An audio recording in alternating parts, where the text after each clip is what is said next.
Good evening and a warm welcome to the El Smuggo and G show. This one's a transfer deadline week special, and I've got 5 fantastic guests with me. But before I start, I just want to say a warm welcome to G. How you doing, my co-host? And how was your weekend? I heard there was some drinking shenanigans on Sunday night. Yeah, it was a lovely weekend. Coincidentally saw an Oasis tribute band on Friday night. Oh, nice. And then on Sunday had a bit of a unplanned sesh with the gang, and you'll be pleased to know there was quite a few shots on the go. I love that. I'm hearing as well there was Baby Guinnesses and Tequila Roses, which is El Smuggo's favourites. Of course. Well, you know, I always like to represent, don't I? Exactly. No, that was good. I had a bit of a tragic weekend between us. So I went to a christening on Sunday, up in Hampshire, and I was supposed to be in Wales Monday night. We got to the hotel at 7:30 on Sunday, and mind you, I've got 2 little ones. It turned out that the booking never went through. There was no rooms, no nothing. The hotel were absolutely unhelpful as anything. Then tried to get a hotel in Cardiff where I was supposed to be on Monday. Couldn't get one. Ended up travelling all the way back home. Oh my god. So yeah, bit of a tragic Sunday evening it was for me. But I kind of dialed in. I was listening to Ryan, obviously doing the watch along with the Arsenal Chelsea, and that, to be honest, it weren't much better. So yeah, it weren't a good Sunday evening. So I'm glad you had a good one. Yeah, took one for the team. Obviously, good. We got 2 marks on the show tonight. So guys, obviously we've had a bit of a discussion around this in the background, and I'm going to go to Mark Runner. That's what I'm going to call him tonight, and that's what we're going to call him. So, Mr. Runner, good evening, and a warm welcome, and a debut show for you tonight. Indeed, yeah. I've seen the growth of the show. You were doing a great job, and I'm really grateful to be a part of it. And yes, Runner. I actually had a run round the Emirates just an hour ago, so I'm staying in Stoke Newington tonight. So had a run round Highbury and round the Emirates, and I can't wait to get back there on Saturday. I missed the first game of the season. Oh, nice. I'll be back in my usual spot on the North Bank Lower. Cannot wait to get back. Good stuff. And so we're going to call you Gunner Runner tonight, yeah? Is that what we're going to call you? Okay. You can call me whatever you like, Liam, but yes, Gunner Runner for tonight. Well, G will be doing most of the show, so I'll just follow her lead later on. Fair enough. G, also call me what you like.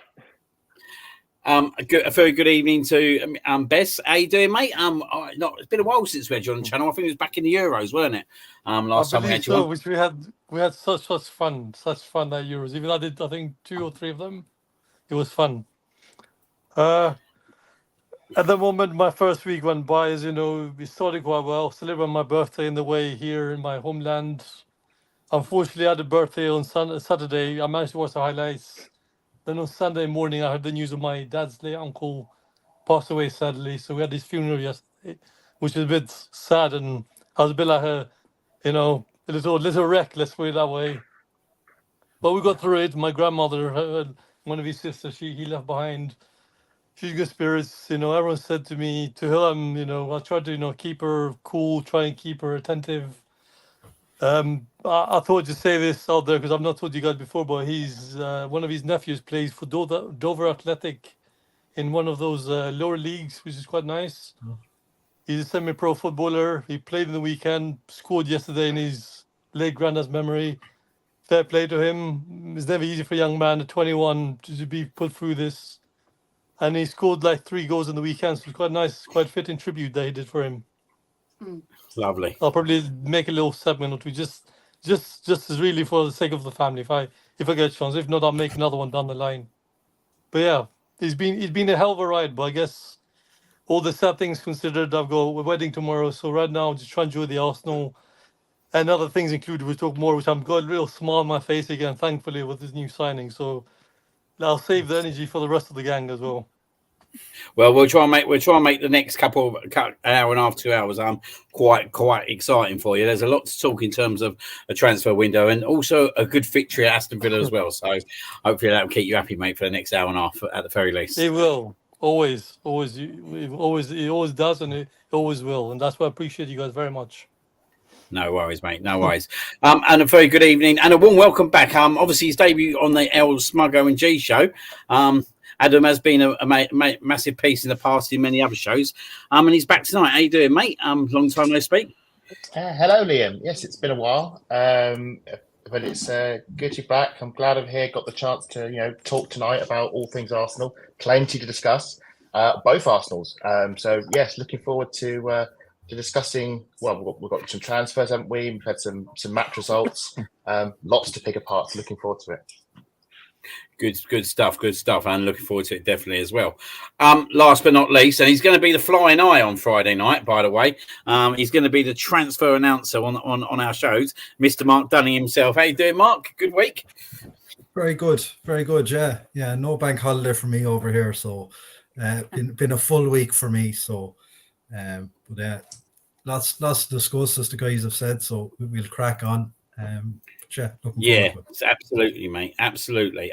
Before we start, guys, obviously, there is obviously some more sad news that obviously broke yesterday morning. I don't think it was a massive surprise in the end after obviously Sven Goran Eriksson's kind of leaving speech last week. But yep, Sven sadly passed away, and it was announced yesterday morning. Obviously, for myself, growing up in the obviously early 2000s, even late 90s when he was managing clubs like Lazio.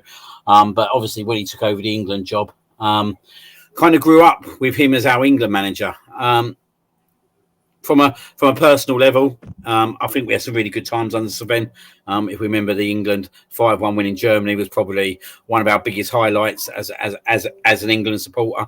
Probably underachieved a little bit, if I'm being totally honest with the with the team that he had, but yet again, he was a big manager at a big time, and was managing some really big England players. So, obviously, from everyone from obviously the channel, I'm sure everyone who's watching tonight, obviously sends their condolences to Sven's family, and I'd just like to say, obviously, rest in peace, and hopefully, you're smiling down, Sven. With that, I'm going to pass over to G. But before I do that, cheers, it goes. Just going to say some hellos in the chat first. So, good evening to Catherine. Obviously, how's the weather across the pond? It's actually not bad today. I think it was about 25, 26 over here today. So, very warm. And I think we've got another warm one tomorrow. So, that's good. Very hot and stormy over in America. Good evening to Mr. Taylor himself. How you doing, mate? He's got a question, but I'll keep it till later on. Good evening to DWTT, Mr. Gary himself. Hope you're having another gentleman from over the pond. Hope you're having a good afternoon, mate. Good evening to Ian. He was on our show last week, and we'll be back for our transfer show on Friday. And obviously, he's letting us know that Adingra has obviously scored again for Brighton. So one player that potentially has been kind of linked to Arsenal over the past couple of weeks. Good evening to Ferdinand. Hope you're well, mate. Hope you're doing well. Good evening to Mr. Jones himself. Jonesy's in the chat. Good to see you, mate. Good evening to Donna. Thank you for coming on, Donna. Good evening to Mr. BX Gunner. He's on as well. And good evening to Mr. Cope as well. So we are entertained with loads of people in the chat at the moment, which is nice to see. And with that, I'm going to pass you over to the legend, which is G, to kind of start with the Arsenal women's. Yeah. As always, keep any questions or whatever you want to talk about in the chat on the way through. We always like to, things that we miss sometimes, details, players' performances, anything, just chuck it in there and we'll bring it up as we go along. But obviously, as Liam said, we'll head into the women's section again this week first, purely because there's little to talk about at the moment, unfortunately. But we are sort of making our way now. Obviously just under a month till the season actually gets going, which I'm sure we'll be absolutely buzzing with by the time it gets there. But of course, we had our second game out in the US against familiar opposition in Chelsea. Obviously, here's the team sheet. We've got Zinsberger in goal, which is the usual. Williamson, Catley, Mead, Little was captain as always. Kafaji, the new signing. Caitlin Ford is back in. Russo, Wienroynther. I can't struggle to say that name. And Karakuni Cross back in there as well. So a little bit of a mix up from the game, obviously last week against Washington Spirit. But Adam, I'll come to you first.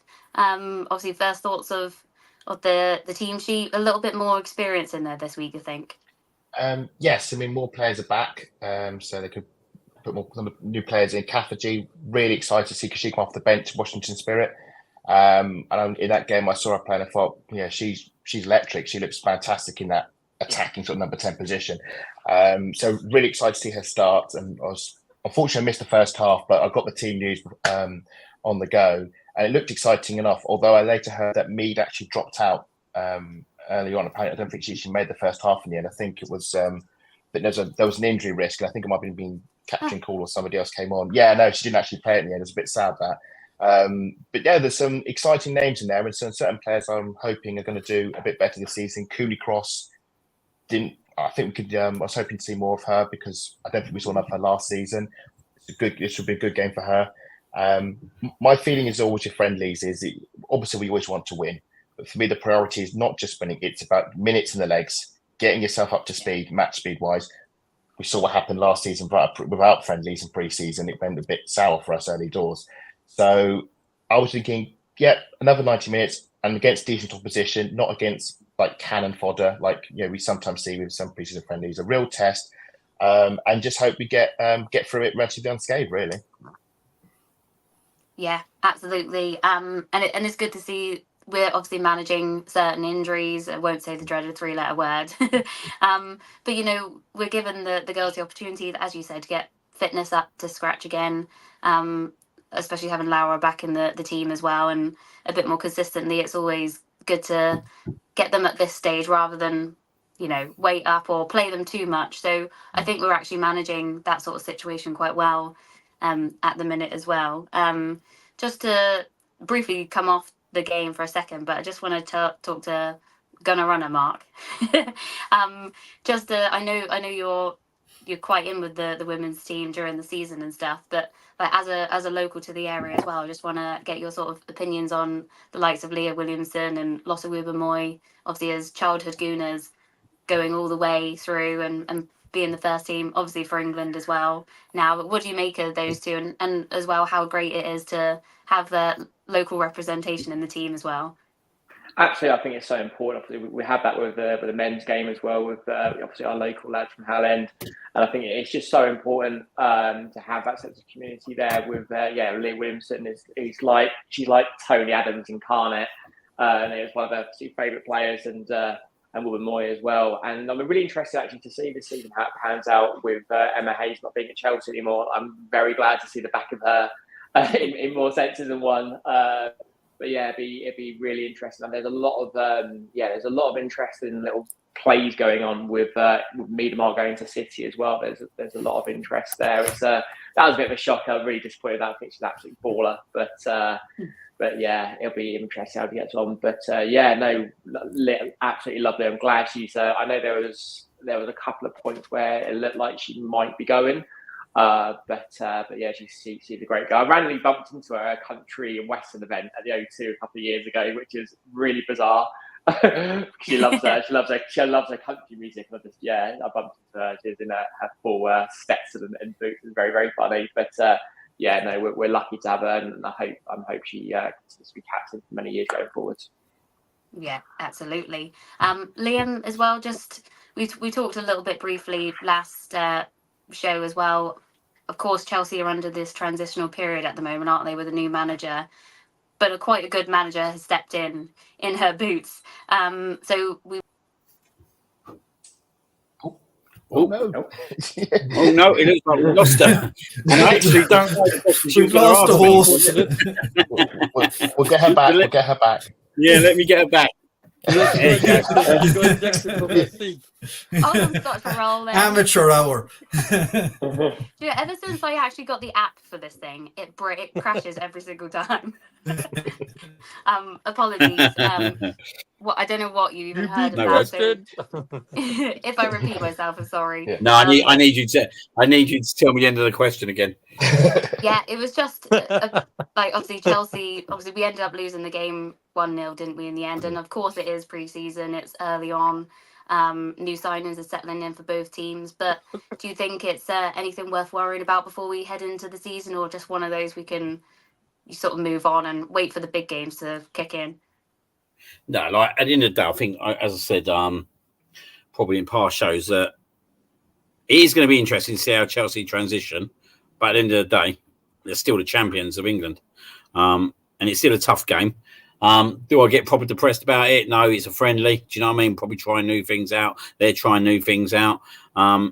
If it was a league game or cup game, then I think you got to worry to concern. But I think it's a friendly. People are picking up fitness, and yeah, I just think that we just need to continue our pre-season and then just hit the ground running once the season kicks in. But no, I wouldn't say there's anything to worry about with it whatsoever. And I think we do need to remember that Chelsea are the champions and that they're going to obviously want to retain that again this year with the new manager in control. And they got good pedigree, do you know what I mean? So it's not like they've gone out and brought someone unknown in. They've gone out and brought someone in who's a winner. So exactly. we got like in some ways I'm pretty comfortable with that because do you know what, when we get into the season and all that. Oh dear, we lost. Now I'm going in and out. I think. Oh dear. I think there's no money in my meter even stay as well. But no, I wouldn't worry too much. That's all I'm going to say. I wouldn't worry too much about a pre-season friendly. It's like you saying to me about us losing to Liverpool, the man losing to Liverpool. Was I really worried about it? No. If it happens in the season, then I would be concerned. Yeah, absolutely agree with you. My starting friendly is always, if you win them, it's great. If you lose 1-0, 2-1, it doesn't matter. If you lose 4 or 5-0, then it's a real problem. But if you're losing 1-0 and the only goal was just a bit of defensive silliness that could, pre-season rustiness that can get ironed out on the training pitch and a bit of, a bit more fitness exercises, so forth. There was nothing really in that game that had me worried ahead of the new season. Just minutes in the tank and on to the next one at Southampton. Yeah, that's a good point. Question here from Mark. We've suffered horrendous ACLs. Do you think this period has passed? Not that I'm manifesting it, of course, but I don't think it has because a lot of research is obviously being done at the moment to find out why this is happening to the women more frequently than the men. Of course, the men are still having these, but I think it's a much bigger issue with the women's game at the moment. Obviously, they're trying to make different boots to suit the women's structure, shall we say. So those things are very different. So unfortunately, I do think we will see more of it in the game. But of course, we absolutely pray that we've had our time. We ended up having like 5 or 6 at one stage throughout, obviously players that had been loaned out as well as what we had with us. And obviously others recovering from it when others were then doing it. So yeah, let's hope that our time of that has passed for sure. But it is a concern, of course, always. And just want to bring up BX Gunner's comment as well, just saying losing Viv and Lacasse has left us seriously lacking. Bez, I'll come to you on that one because obviously we've been around a couple of the games together, and I know how much you, of course, with Viv, we've been through that before, but also for Chloe Lacasse to leave so suddenly last week. What did you think about that? I'll be honest with you, I just got back in my homeland and I just see the news. I was like, fine with us, Miedema, sorry, but why is Lacasse leaving? Like, what made her leave? Why do we, how can I say this? Why didn't we come her on as a whole collective, just convince her to stay? Because consider what being last season, now the team is a bit settled, consider we lost a good striker in Miedema. And to leave us a bit kind of short-handed with Lacasse leaving. I know you're a big favourite of yours, and along with Lottie and the other girls.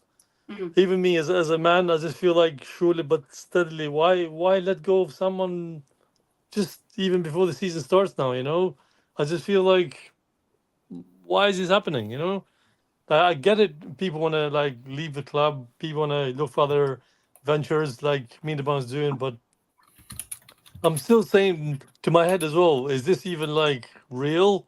I just see the ladies like 24, 30 like player squad. I'm thinking there's one missing. Who's it? I'll keep checking. Oh, Lacasse is gone. What? Now I was giving them what Lacasse is gone. That can't be right. So literally, I'm having to double check to tell myself she's actually gone, because it feels weird. Like we played her a lot for Marseille. She was a big fan favorite, and then she just like disappeared. I just feel like how does this even happen? So please, and I have to keep reminding myself every time I check the ladies that news. I just think there's someone I was missing now. Fine, again, Miedema's gone. Fine, we're kind of over it to some extent, but now Lacasse is gone again. Just doesn't feel real. I don't know. I really have no words to speak right now about it. It feels like how can I say this? When we lost, I'll say a player. I think when we lost. I won't say the snake, but the men's. I think example like Fabregas. I think Barcelona wanted him, and then we sold him to Barcelona. And then we almost signed him before we signed Ozil. Then he went to Chelsea. It's like, how does this happen? I just don't know. So I feel the same way. Honestly, I feel the same way. So it's just hard to like take it on board that she's actually left now. It's very weird, very strange as well. I'm with you. It was a massive. Although they did slightly it got leaked. I think the same day or the day before, so it was on our radar kind of thing. I know, Adam, we're in a separate chat, aren't we, with the women's team? But we were all a little bit surprised that it happened so quickly, weren't we? Well, I wasn't, because I already knew, but well before. But that's another matter altogether. Basically, we're a bit upset about it because obviously not quite. The thing with the casting is a fan favourite, best chant in the league, as we all know. The fact is that she's playing in the position that Beth Mead plays, and Beth Mead is going to play every game because she's the best right winger in the league. Lacasse was brought in because Beth Mead had an ACL injury. We need somebody to play that position. I don't think any of us on supporting the Arsenal women actually expected Beth Mead to A, come back so quickly, and B, come back play at a high level, and C, not have any major setbacks that Miedema had. The Lacasse lost her position, and we experimented with her on the left. Unfortunately, I think she only got like 3 league goals in the end. I don't think she really properly sort of settled. She was at a slightly, she's a more senior player. She's now broken into the Canadian team. She wants game time. She wants to secure her position in the international setup, and I don't think she's going to get the game time. With Mead likely starting on the right, we've just brought Cal Dente in. Lena Hurtig's back as well. Lacasse is for, I want to play the NWSL close to home. I'll get some game time, and I'll more likely play in the Canadian League. And we go fair play. Respect the decision. We'll make a profit on her, which is nice, which is rare in women's football because normally we lose players for free. So yes, we've lost a player. We've lost a great chant. I love singing that at the Conti Cup final. You were there, G. We were singing the Conti Cup final when we left it. Magical moment. Sometimes just happens. It's a player we tried to sign last in the winter window, the previous season, before she came. That's when we tried to sign her. That's when we should have signed her. We didn't. By the time we did, it was too late. But as Arsenal say, thanks, Lacasse. Gave us a great season, and we'll always love you for that amazing equaliser at the LSV against Man United in the 90th minute, because that was something special. Yeah, absolutely agreed. Just coming back to you as well, Adam, because there's a question from Jonesy. I'll ask a couple people this as well, because we like to ask. But what is the minimum Jonas has to achieve this year to keep the seat? Well, put it this way: if he just won the Conti Cup again and got top 3, I don't think he keeps his job. I think to say he has to win the league, I think is harsh, because as you can play so well, and like Manchester City did, tie and lose on goal difference. Luck comes into it. For me, Arsenal have to challenge, and I mean challenging going into May, going into late April, early May, still with it either within touching distance or in the lead, not collapsing in late February away at West Ham like we did last season. We have to be in the running all the way to the end. And also, we need to get to Champions group stages, because I can't do another Paris FC penalty shootout. That's what we need. We've had 2 seasons where Arsenal have gone sideways. We finished 3rd place and win the Conti Cup. Look, winning Conti Cup is great. I love Crystal Palace, the celebrations then, and I love celebrating at Molineux. That was fantastic. I need to see progression. I need to see progression in style. I need to make sure we're not getting done over by low block teams. So it's obviously try and win a trophy. Win the Conti Cup again would be great, or the FA Cup. But for me, it's going deep in the league. We got Chelsea and Man City off in our first 5 games, I think, at home. I want to see us win both of those. prove that we're playing at that right level. And I want to see us go into May and still be genuinely in the title shake-up, if it's a point behind or 2 points ahead, however it is. And so we know that we get to the end and go, you know what, we had a really strong season, and maybe a stupid result like losing, like it was a few seasons ago, losing 2-0 away at Birmingham City, that's what scuppered us in the end. Then I go, fair enough. But if it was like last season, no. Great answer. Mark Dunning, I'll bring you in just slightly on this, because just as overall as a club, obviously of course the question is always going to be, you want to achieve everything possible, but just think, obviously with the men's side, we all know what we want, the exact same for the women's, but just thinking of the two linked together to bring you in on this, to have a long cup run for both, like the FA Cup is my one, like the League Cups, yeah, great, but the FA Cup is always the one that my heart's attached to. But if you think about coming to the end of next season, and both teams are sort of in and thereabouts in the later stages of the competition, that how amazing for the club that would be, and again to Absolutely. bring more followers into the women's team as well. Absolutely. As Adam said, I think qualification for Champions League has to be achieved for the women this year. Like, missing out again is just not an option. We've what, 2 games, is I think Rangers and then probably Atletico Madrid to qualify for that. So they have to be nailed. And just in terms of the league, looking at it, Chelsea and City set a really high standard, particularly against teams from 4th to 12. I was looking at this today. Chelsea dropped 3 points against the teams that finished 4th to 12th last season. Man City dropped 3 points against the teams that finished 4th to 12th. Arsenal dropped 13. That's not, you can't win the league doing that. You're just giving yourself way too much work to do. Because even if we beat Chelsea and Man City in both of the games, take 12 points from them, we still can't win the league. So that's something he has to tidy up and has to get right this season. We have to nail the games against those teams who finish 4th to 12th. It's kind of like, I was looking at and trying to take up, it's kind of like the SPL, only with 3 good teams instead of 2. Like, Rangers have dropped 2 points already. If they lose to Celtic on Sunday, the league in Scotland's nearly over, and we've only played 4 games. So it's similar with the women's side. You have to, whatever about your results against Chelsea and Man City, if you're leaving points behind against those teams who finish 4th to 12th, you're giving yourself a mountain to climb. Especially if you're dropping 10 points more than them, you're never going to catch that up. So that's something Jonas and the players have to nail this season. I don't know if it's a complacency issue, as I don't watch enough of the games to tell you why the reason is they lose points that to those teams that Chelsea and Man City don't, but it's something that has to be tidied up for this season. Because it's just throwing away championships doing things like that. That's my feeling on it. I said I'm not going to look stupid this time. I'll do a little bit of homework before I come on. No, not at all. We appreciate any kind of feedback on it. But as well, just to come back to you, obviously we know that the first game of the season is against City at the Emirates. Yeah. So how important is that to obviously show the statement at that stage? Because that's not going to be an easy game. Absolutely you know not. who is coming back for the first time as well to the Emirates. Yeah. So there's going to be a bit of kind of raw emotion, I think, between our fans and obviously her being back there. So to go out and make a statement on that day as well and get the job done will be massive for it going forward. It's huge. It's like the men's game against Villa on Saturday. When you get a big team early in the season, especially at home, we're going to have probably 50 to 60, one would hope, at that game. To go out there, if we can get a convincing win, great. If we can get a 1-0 win, great. And just show we mean business for this season. City obviously are going to be looking to kick on as well. As Adam mentioned, they lost the league on goal difference last season. So it's not as if they're a back number that can be taken for granted or taken lightly. They're a very serious team that have to be beat.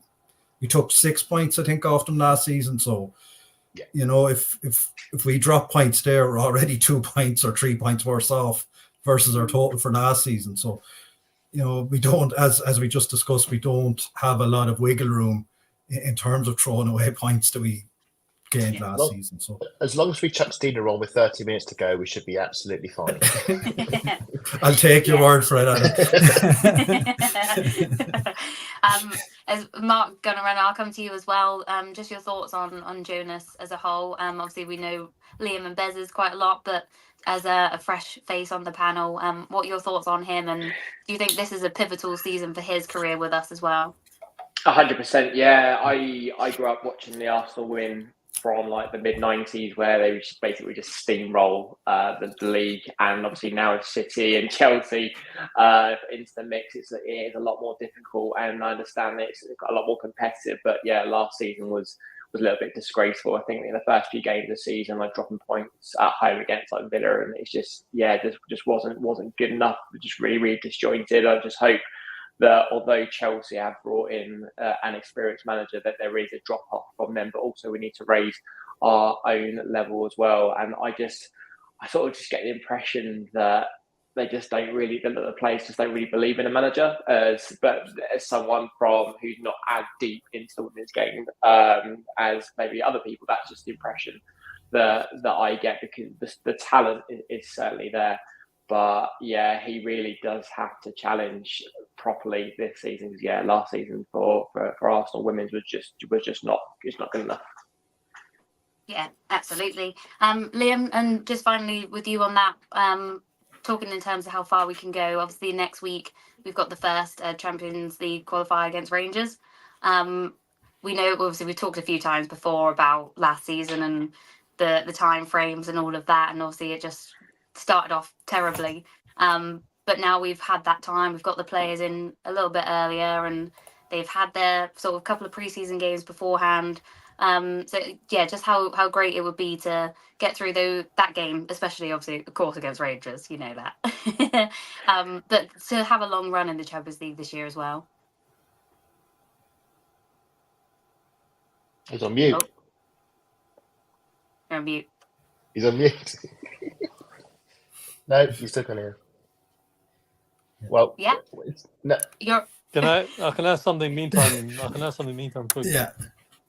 You go for it. Did you want me to ask something while we get it back in, if you want? Well, you can answer the question as well if you want. Can I fill him in meantime? I was just going to add. Well, for me, I've said it last year. I'm not ready. I'm not sorry, guys. I'm not ready to round the other at Jonas, but I do said last season as well. He needs to be more ruthless now, and he's settled down as a manager.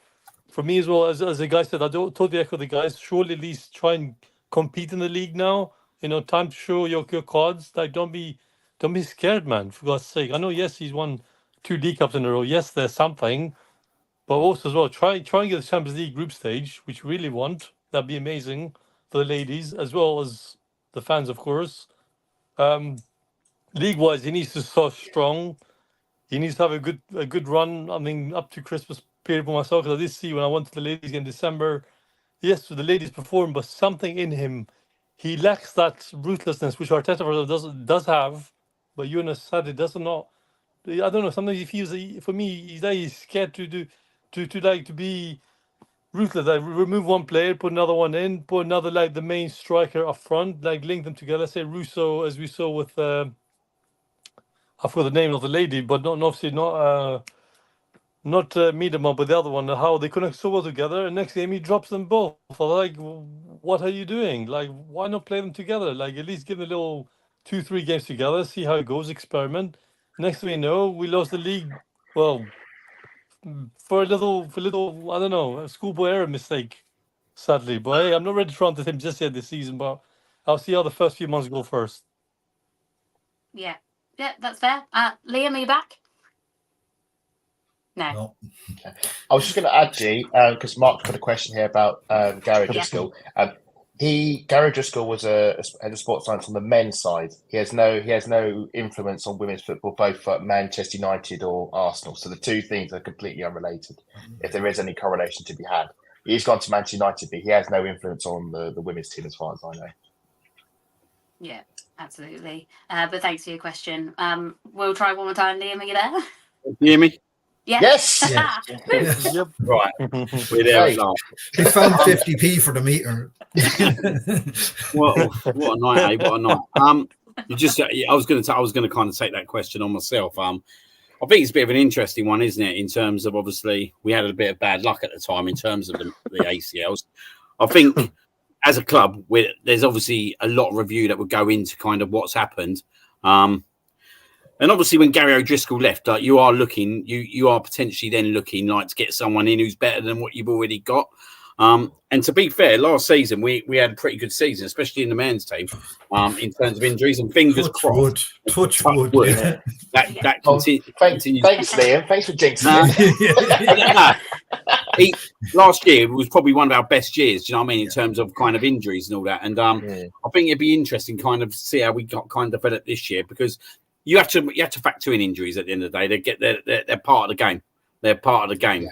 But for me, medically, there's obviously a lot more to it than just looking at Gary O'Driscoll in terms of kind of the volume of ACLs that are being created, especially in the women's game. So I think it'd be an interesting one coming probably going into the next season or two to see if that volume does drop down and what clubs are doing in the background to support the ladies with that. There was a really good documentary Arsenal did around the ACL with Media. They brought some doctors in talking and had one of the Lewins. I forget which one, Colin or Gary. One of them has been brought back in. He's actually working with the women's team, explaining what some of the causes are, some of the theories, talking about how a lot of the young women with the academies, they don't get the proper S&C training that men do, strength and conditioning to build their bodies up and the strength up. So that there's lots of theories, and we won't know the truth until proper studies are done. Studies are happening, but it's going to be years until we get a bullseye. This is what we need to do. It's not unique to football either. Sure. No, no. It's the sport, women's sports stars in general seem, whether it's basketball or rugby or whatever, it seems to be far more prevalent in female athletes than the fellas for whatever reason. As I said, the studies are ongoing, but no one seems to be able to actually nail down why it's happening yet. Yeah. On to your other question, OJ, regarding Rangers. As I was saying before, obviously you couldn't hear me, because obviously Rosie's in the chat. I thought I'd throw a few little grenades in there, but first and foremost. But no disrespect to Rangers, but like this season, we're going to want to make a point in terms of what happened at the start of last season. As I said, like to play that early on after a major tournament for me was an absolute disgrace. Anyway, I don't think it was fair on the clubs, any of the clubs, if I'm being totally honest. But I think we'll go in there. We're all guns blazing. I think it'd be quite comfortable, if I'm being totally honest. That we'll win over.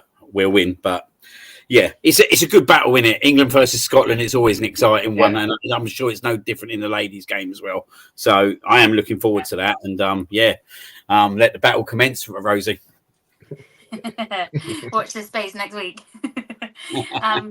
Just finally, I'll come to you, Adam, because I know that you've told us before that you're on your way to the Southampton fixture this Saturday.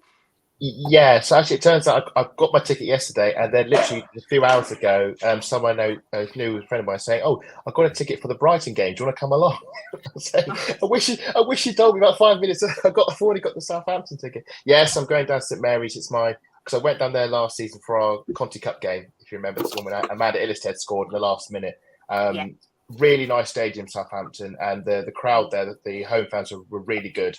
They're only the Championship at the moment, but they are supporting their team properly, and they're on their way up. So this should be a really good friendly, and I hope it be just as good as our Conti Cup game. Hopefully we'll win.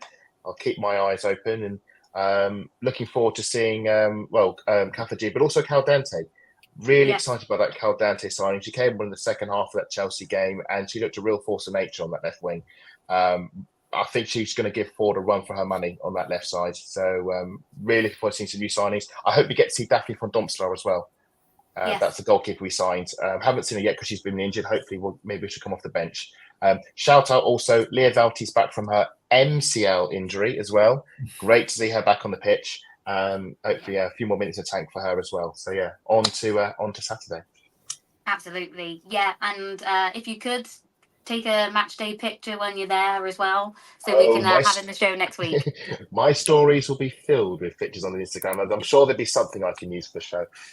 Fantastic. So yeah, that pretty much round up the women's section there. We had some really good chat. So thank you again for your comments in the chat as well. We love it. So keep them coming as we go through the show. So moving into obviously Saturday, 5:30 up at Villa Park. Going from last season's game, obviously it was a massive letdown against them last year. And I think the first half probably played a part in that as well. So yeah, obviously the change that we all kind of spoke about it last week, and pretty much was the one change that we all said should be made. And that was Timber getting his start in the lineup. Liam, I'll come to you first, because I know you were pretty keen for this to happen from the game one, really, weren't you? Not exactly. Trossard. Oh. I remember Timber being in your team. Yeah, no. What I'm saying is, I wanted Timber and Trossard in my first team, Yeah. and I'm gonna tell you exactly why I wanted Trossard in my team for the moment being, and naturally it is because, and it's not just all about the left wing position at the moment; it's about the strikers position as well. At the moment, Trossard for me is our best finisher at the club. For me, he's the best player to kind of convert that one chance. And he kind of proved that on Saturday night, didn't he? In terms of that finish, and I'm sure it potentially was only his first touch of the game. Yeah. So I'm really glad Timber's in there, because firstly, just go back to your Timber question. We need to start playing Timber now. We can't wait till after the break and then throw him in at the toilet bowl. Do you know what I mean? We needed to play him Saturday. We need to play him this Saturday against Brighton. Hopefully. I'm guessing potentially he might get called up. I don't know if he's been called up yet for Fulham, but potentially get called up for Fulham, potentially get some minutes there as well. But this guy is the real deal. This guy is the real deal, Timber. We see that last year in the Man City game in the first half against Forest, and he changes the total direction of how we kind of play, and he can play in so many different roles. So for me, Timber has to start left back at the moment, and that's, for me, it's his position to lose. It's definitely his position to lose. Did I feel sorry for Zinchenko Saturday? Not really, if I'm being totally honest. Yeah, he had a good game against Wolves. But I'm glad he's pissed off, because he pissed me off against Wolves last year. He pissed me off against Chelsea the year before with his mistakes that he made and his complacency. So I'm glad that he's pissed off, because he's good. He's good in games, Zinchenko, but he switches off. And I think this is going to be the difference between him and Timber. I don't believe Timber will switch off as much. So for me at the moment, Timber should be number one left back. And I believe that'll be the case over the next 2-3 months at the very least. Yeah, absolutely. Mark, gonna run it. I'll come to you. Looking at that starting 11, is that the ideal one that you wanted, or is there anyone that you felt should have been in place? Yeah, it's a weird one with Trossard. I absolutely love the guy, but it just seems that it's sometimes not even him. It's just when he starts, we don't seem to play well, and I don't know why. Like, I don't know what the stats are, what the win percentage is, to when he does start, but the games I remember where he does start, it doesn't seem to click for some reason, and he is just so good to come on and close out a game. And I think I get it with his celebration as well. It was a little bit muted. Saliba had to encourage him not to do like the eye thing he does, and it must be super frustrating for him, because he just does the business every time he comes on. So I think in Arteta's head, he's really thinking, right, if I start him, I don't have that ace up my sleeve to play like 60 minutes in if it is 0-0 and we think need to come on and score, because more often than not he does. So I'm kind of cool with Marcelli starting, although he's frustrating us because we know his level. We know his level. If a player's no good, you're like, all right, okay, write it off. He's rubbish. But we just know how good he can be, and since he's been injured, we just haven't seen it. It's just that end product. That little, that half the other pace, it just hasn't been there. So it's tough, because you look at the game and you think, right, Trossard has to start against Brighton. However, Brighton aren't a bad team. They've won both of their games. If it's not going right, I'd rather have Trossard coming on than him going off and Marcelli going on. I think Trossard could just do more because it's just proven to do it. I think it's going to be a really tough game. So yeah, so short answer, was happy with that. Was happy with that, and Zinchenko pulling faces behind Arteta. It's just a bit embarrassing. Like, come on, you've got to see the reasons why he's chosen Timber, because we got done twice last season, and especially by their wingers as well. So there are games which Zinchenko is going to be picked for because we've got so many competitions, and we need Zinchenko, we need Calafiori, we need Timber. But yeah, he can't be sat there behind the gaffer pulling faces. He must know why he has been chosen that game. Yeah, absolutely agree. Just quickly, Mark, I'll come to you. Obviously, before the game, there was a bit of issues amongst the refs, wasn't there? So we were slightly delayed in our kickoff. Doesn't it always seem to be happening up at Villa Park? There's always something going on up there. On. Yeah, always something going on up there. All right. Thankfully, it got sorted. Not that VAR was needed, but yeah, always something going on up there. Bit suspicious, but what can you do? Just have to grin and bear it. And leave it in Michael Oliver's less than capable hands. Yeah, but I think as well, for me, I don't know about you guys, but with that happening at the very start, obviously they're in the tunnel, they're waiting to come out. You're thinking, hang on, it's 5:30. Why are they still there? Then the news comes out that only 15% can hear each other. There was only one linesman could talk to the ref at the beginning, once they'd already kicked off. But then the first half for me was completely frustration. Obviously there was a couple of Villa players that went down for ages with injuries. And it was very stop-start, lots of delays, things didn't really get going. Do you think that sort of played a part in what our performance was as well? Mark, I'll come back to you. Yeah, it definitely doesn't help because you do your everything at these, they're professionals, so they do their warm-up. It's all timed to basically the nth degree. So they've done their warm-up, they've gone back in, they're in the tunnel, and then they're waiting around going, what's going on? Why aren't we out in the pitch? Why hasn't the game started? And as you said, the first half was very kind of slow, lethargic. Nothing really happened for either team, bar I know they had one chance and Saka had a chance, but that was kind of it. The rest of it was kind of passing the ball over and back without really any penetration from either team. The chance they got was a gift.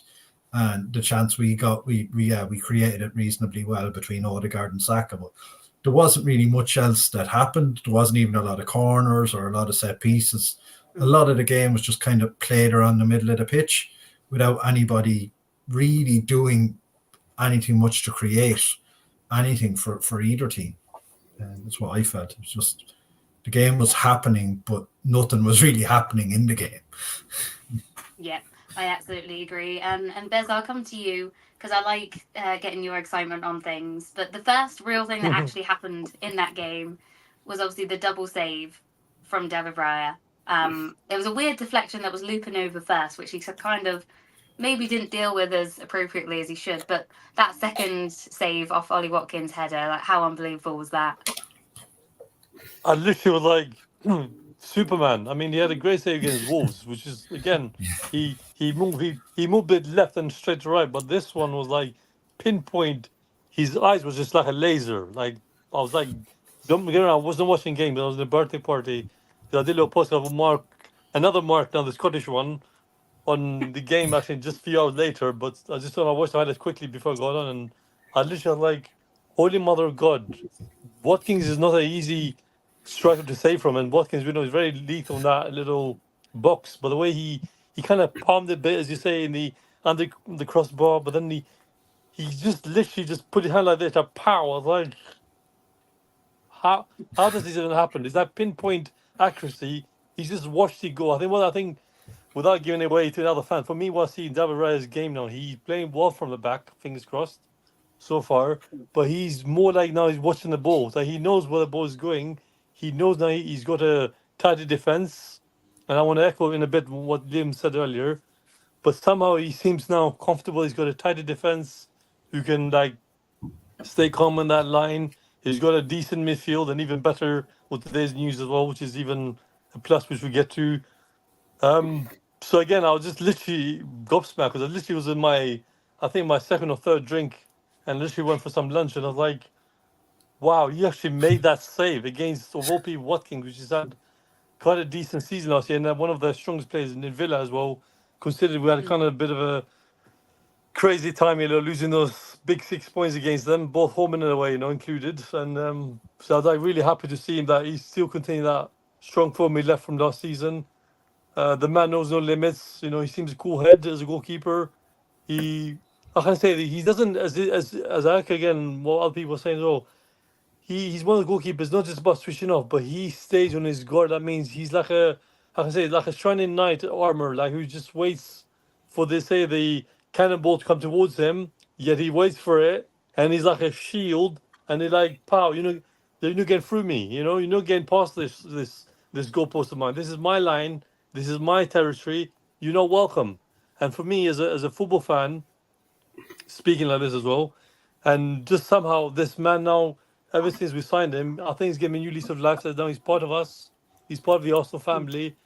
It's like he's giving a new lease of life. I think the loan was amazing. How we actually bought him on loan for 3.5 million, and then obviously you had the option to sign, which we did, thankfully. But for me, he seems to be now comfortable. You can see he feels like proud to wear the shirt. Like you can see that he's given a new lease of life that makes him feel like he's gonna. I don't know how to put this in English, but you can see he bleeds Arsenal. He seems to feel like he's part of this fan base that we just adore him now. Okay, yes, we love Ramsdale, wherever he might go in the future, but Raya just simply be proven to me that he's part of that unit, probably that missing puzzle for that defensive line, that need a goalkeeper who can be there for the defense. Because I always say, and I'll say it again, yes, we say defense is the best form of attack, but for me now I have to say, you need to start from the back, from the goalkeeper, lead your line from that back unit.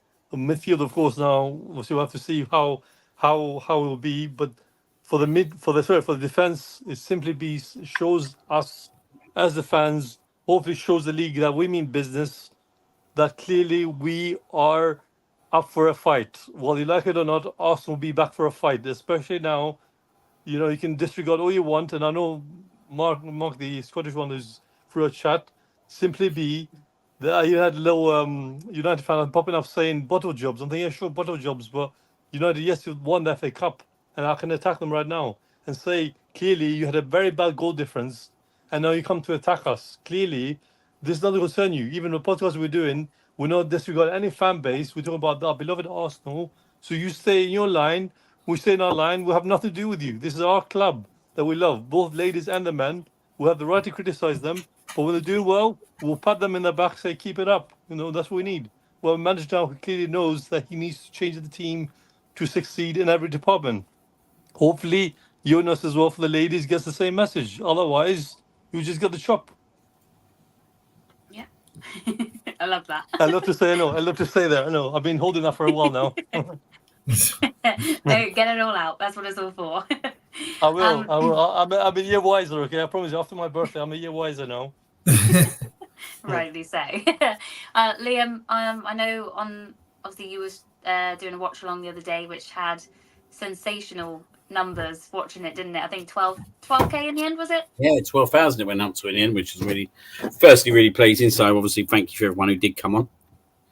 Yeah, absolutely. But I remember watching it and you saying that we won that game because of David Raya and what he did. Obviously in that moment, but he was the sort of calm when all the others were having their little moment in the first half, maybe not at the pace they should have been or that we're used to seeing them. But obviously just having that confidence between the sticks now, that when something could have easily been a goal and different game, isn't it? The crowd are back in on it. But to make a save like that, I mean, from the angle from behind the goal makes it look so much better.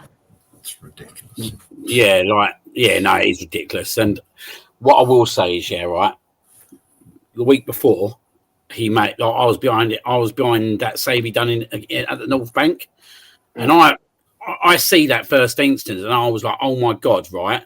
Because he was in that game against Wolves the week before. He was going one way, and that header was put at false. And I thought that was an unbelievable save. I don't think that won us the game at that point, but it definitely stopped a tricky situation occurring. On Saturday, though, that save won us the game. I can say that, right? And people say, well, if Trossard didn't score, it wouldn't have won you the game. But he did win us the game, because what happened after that was that we scored not long after that. And if that goal had gone in, we lose that game. I'm quite adamant we lose that game again. I think they shut up shop, and it becomes a massive challenge for us. And do you know what? Right, these keepers, that's what they do in training, week after week. That's what they're trained to do. They're trained to react like that, and they do that time after time after time after time after time after time, and they don't get the rewards for it. He got the reward for that on Saturday. And when you watch it again, firstly, it's deflected over him. It's hit the bar. He's going back. So he's having to go back. He's then gone back onto the floor, and he's had to pick himself back up again. To be able to do that and then save the shot, which was, okay, let's be honest, it was a poor effort. He should have done much better, Ollie Watkins. Before Ollie Watkins' standard, he should have done much, much better. And if he puts that in any other place in an angle, it's a goal. But from David Raya's point of view, he's got no right getting up and saving that, because that header was still at false. And I just think that this season now we'll see the best of David Raya. I think he came in a very tricky situation last year.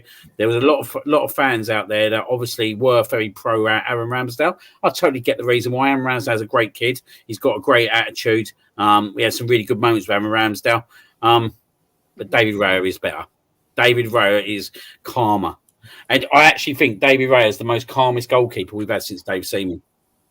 And I think that helps his defence. When you've got like William Saliba, like, don't get me wrong, not one of the best centre backs in the world, but he's still only 22.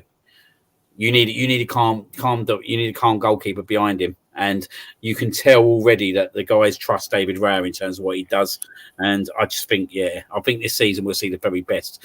I think he finished the season strongly last year, but he's already proven the first two games this season what a big goalkeeper he is. And I think it's now time to admit that Mikel Arteta got it right. Yeah, Absolutely. fully agree. Adam, I'll come to you. Another big moment in the game. I think I might be wrong. I don't know if it was 1-0 or 2-0 at this point, to be honest. But obviously Jacob Ramsey played it in lovely, and he was on just pelting it down the left side.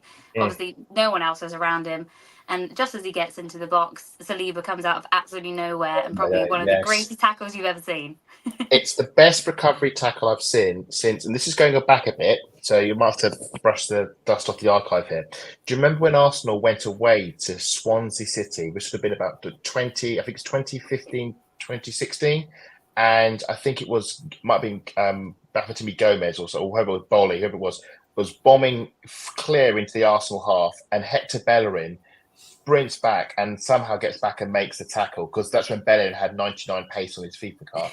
And it was like that. You're just watching Saliba's giving the guy a head start, and I think we were 2-0 up by then.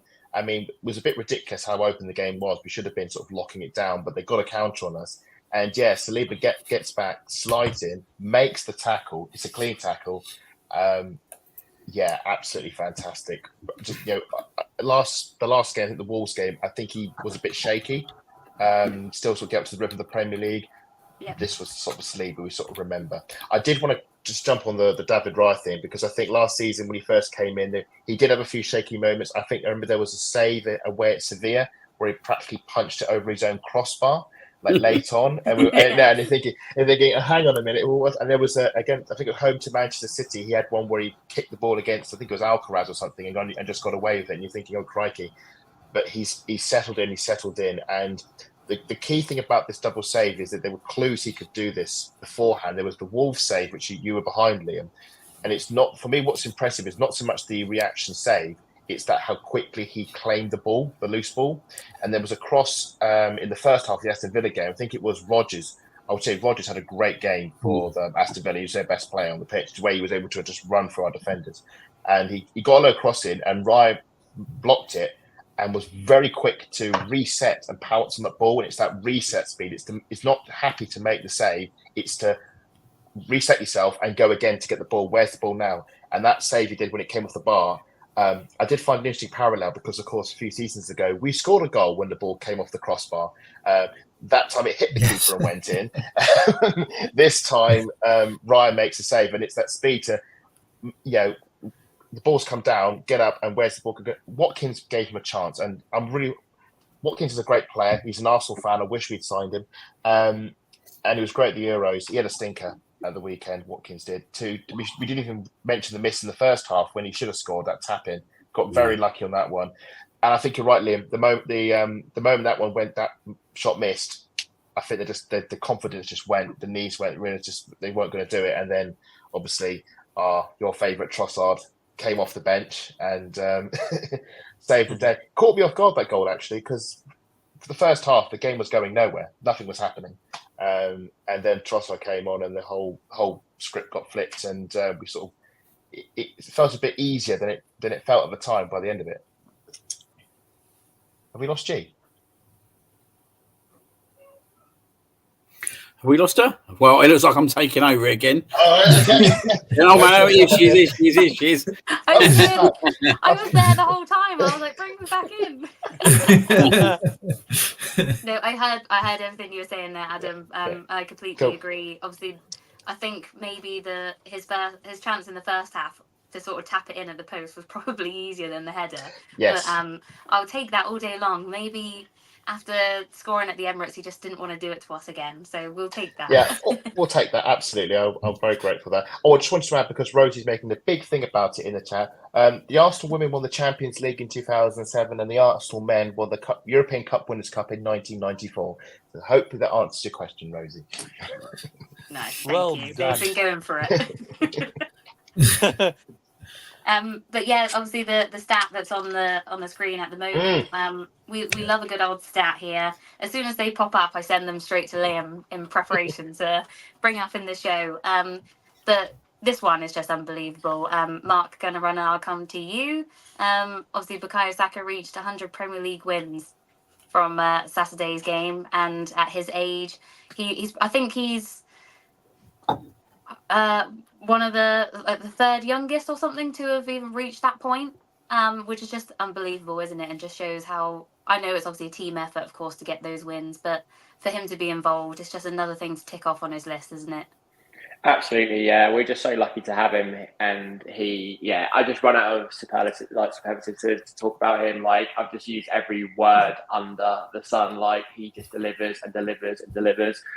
I hope we can get someone in to give the poor guy a break, because, as I mentioned, we've just had so many competitions and he gets kicked and kicked and kicked. And I know on Twitter people are like, he limps up again when he throws a stinker, but he does. He just gets kicked so much. So I really hope we do look after him this season, because we're going to need him. We're going to need him, especially if we don't bring anyone else in.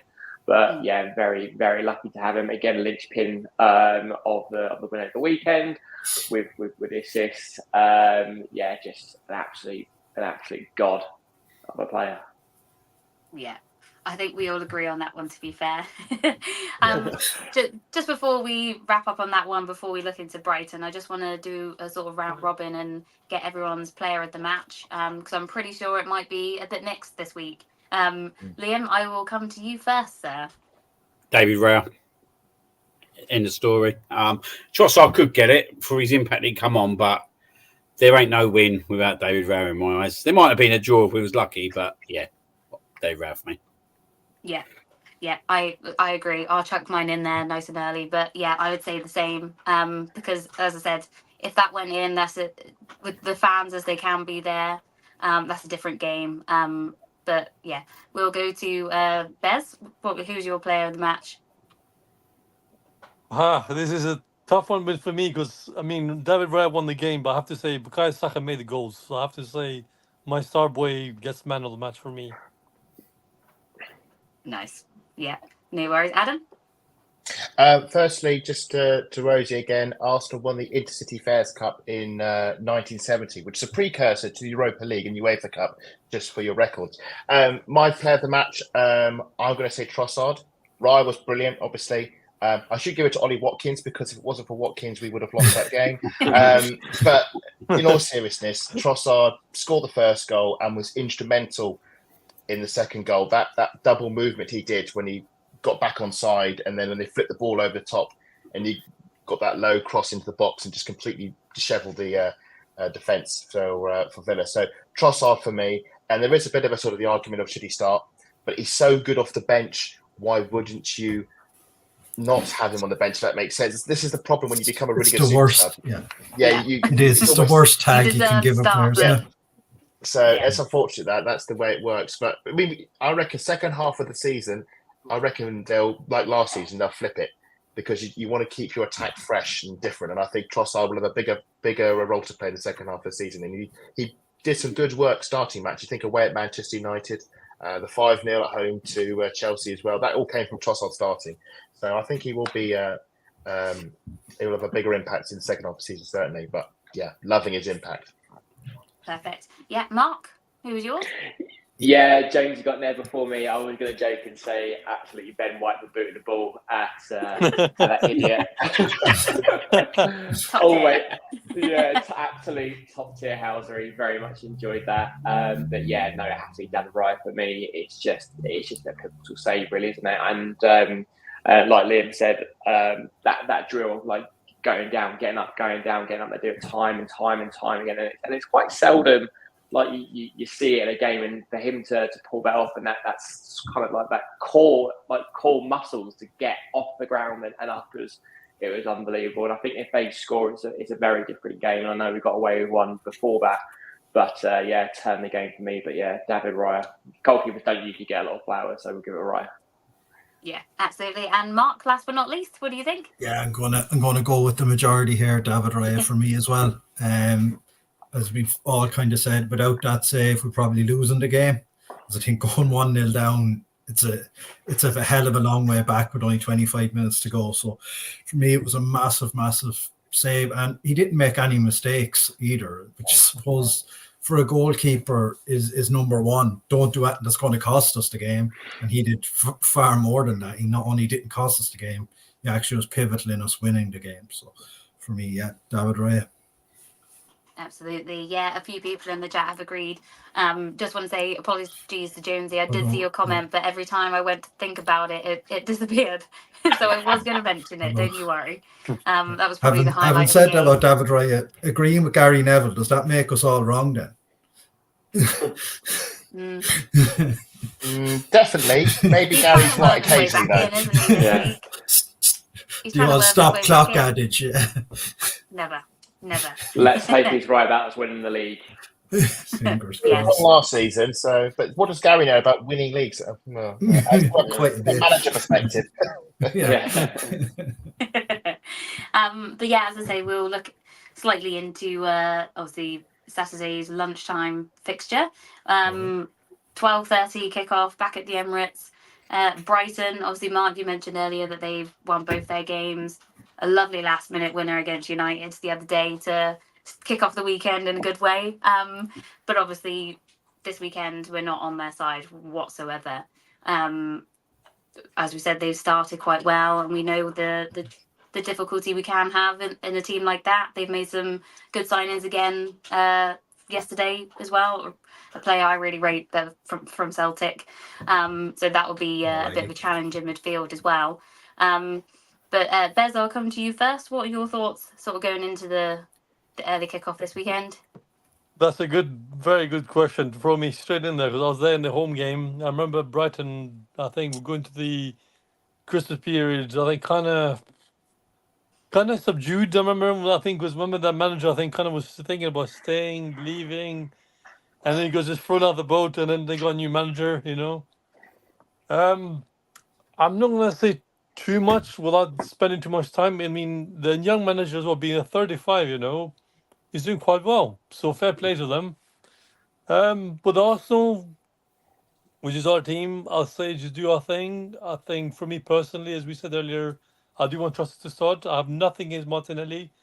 The young man for me, Martinelli needs a kick out the backside from any coach to just tell him, you have the speed, you have the intelligence. Like, for example, I compare him to Weston Timber. You have the confidence, you have the intelligence, as I said. Surely use it. You see the ball, you get it. Fine, you can't score the goal. Sorry, you can't shoot within your pass. You have the ball in your feet. Pass the ball, dictate for the ball. All that speed, all that intelligence as a Brazilian origin footballer / Italian, as we know, because his family origin apparently is Italian somewhere. I get it. He's a bit short of confidence, but surely you can see the team now as they have family. You can see like how against I saw the videos again before going to the podcast, like the last 10 minutes before going. You can see like we celebrate. I saw the bench cam as well. Just someone popped on my YouTube, and you can see the togetherness. The bench is celebrating. Yes, as Zinchenko was sulking, as Liam said. Yes, he's pissed off, but this is learning. This is a lesson learned for our players. You have to perform. You are the left back. When you're defending, you defend. When you are, attacking, you attack. But as an attacking player, such as, for example, without me spending too much time at this moment, it's early days yet, but Martinelli has to be able, without repeating myself, to take the ball, to basically tell himself, I can do this. I have got this. This is the same player who basically in Chelsea, he made them look like a bunch of clowns in Stamford Bridge. When he took the ball from the corner, he ran past them. He made an amazing run, and it was just electric. Surely, he's got teammates who will back him up. He's got manager who will back him up. He's got basically coaches who will back him up. But I just feel a bit frustrated with him. He seems to be a bit. Again, I'm not here to criticize. Again, it's a bit early days yet. He seems to give up a bit easily. I don't know if you guys agree with me. He seems to think like, oh, all the pressure's on him. It's not really all pressure's on him. He has to know that he has teammates around him who will clearly basically jump on that wagon to say to him, take over. Yes, he didn't have the best start to the season this season yet, but unfortunately he has to realize as well that he will be dropped again. I mean, Trossard will know they will play again from the get-go, but something in me, without again, I'm not really thinking I want to criticize anyone yet because early days, but I just feel like he's lacking something. He's lacking that spark he had, I think, in that season before last from this shirt suddenly, but it just feels like he's lost that, I don't know, cutting edge. He's like, I just feel like Martinelli, you got the pace, but where's that, I don't know, zilch, where's that confidence disappeared? Like, you have a great manager who clearly will never criticize you, who will back you. Like, what's happened to you, son? Where has your goal scoring, prowess gone? Like, what's happened without that, with all that pace? I'm telling you, the pace and the finishing which he had. He has the ability to finish well, as we saw in preseason. He had a decent preseason, but suddenly he's just like, I don't know how can I say at the beginning. He's like a little boy at school, He's like shies away from the main spotlight, let's say like an actor, like in a stage. Like he just has stage fright. I don't know. So something doesn't feel right with him. Again, I don't want to criticize because I adore him as much as I adore Saka. But I just feel that now that Smith Rowe is gone, I know he'll get more of the pressure, but I just feel like, why do you have stage fright? What's going on with you? Please, just do your thing. Just push yourself a bit more if you can. Yeah, completely well said. It's a bit strange. I've always said that he is a player that frustrates me a lot for many reasons, but it's only because like Mark said earlier, the level he can be at, and he can be unstoppable when he's on it. So it is a bit strange what he's going through at the moment, but of course that happens in football, doesn't it? You have your off moments, so let's get it out of the way now before the bigger games come through. But Adam, I'll come to you. Is there anything in the starting 11 you would change maybe from the Villa game at all, or are you sort of saying keep the same team for consistency? It is the toss-up between Trossard and Martinelli. I think that's the key one, which we'll talk about super subs. The thing is, they're two different attackers. Martinelli's a pacey winger that will hold the width. Trossard's going to be that player that darts into the box. That's just the trajectories of how their attacks work. So it depends which way Arteta wants to go for that. We've also got our new Italian defender, Calafiori, I think it's his name. Yeah. Whether he comes in for Timber. I know Timber's quite popular at the moment. Liam's a big fan. But we'll see which way he goes in that one. But I think he'll probably stick with a similar sort of team. I'm just sort of conscious of making sure we don't underestimate Brighton, because I remember this sort of time last season, there was a third game season. I went to one of the few games I went to, and it was the home game to Fulham. and you think, Fulham at home, 3 points in the bag, and it all went a bit Pete Tong, a minute drawing 2-2, and some might say that's a result that cost us the title because that's 2 stupid points we dropped in the last few minutes. I really want us to kick on and go from 2 wins to 3 wins and get some momentum before the big away games against Spurs and Man City and so forth. So I think you probably will. If you're going to change anything, it might be Timber Calafiori. He played Zinchenko in the first game. He might see what his options are, establish that early on before we go into the big run in the season. But if it's a winning formula, why change it? Yeah, no, I agree. Mark Dunning, I'll come to you as well. Obviously, we made a signing for the midfield today. Is that something that you would sort of explore or keep Partey in there? Because as Charlie's commented a couple of times, we can be critical of Partey quite a lot, can't we? But actually, I think he had very good points in that game on Saturday, and obviously got a goal, which I think he was more surprised that it went in. Yeah, but it just he goes looked to very like, pleased.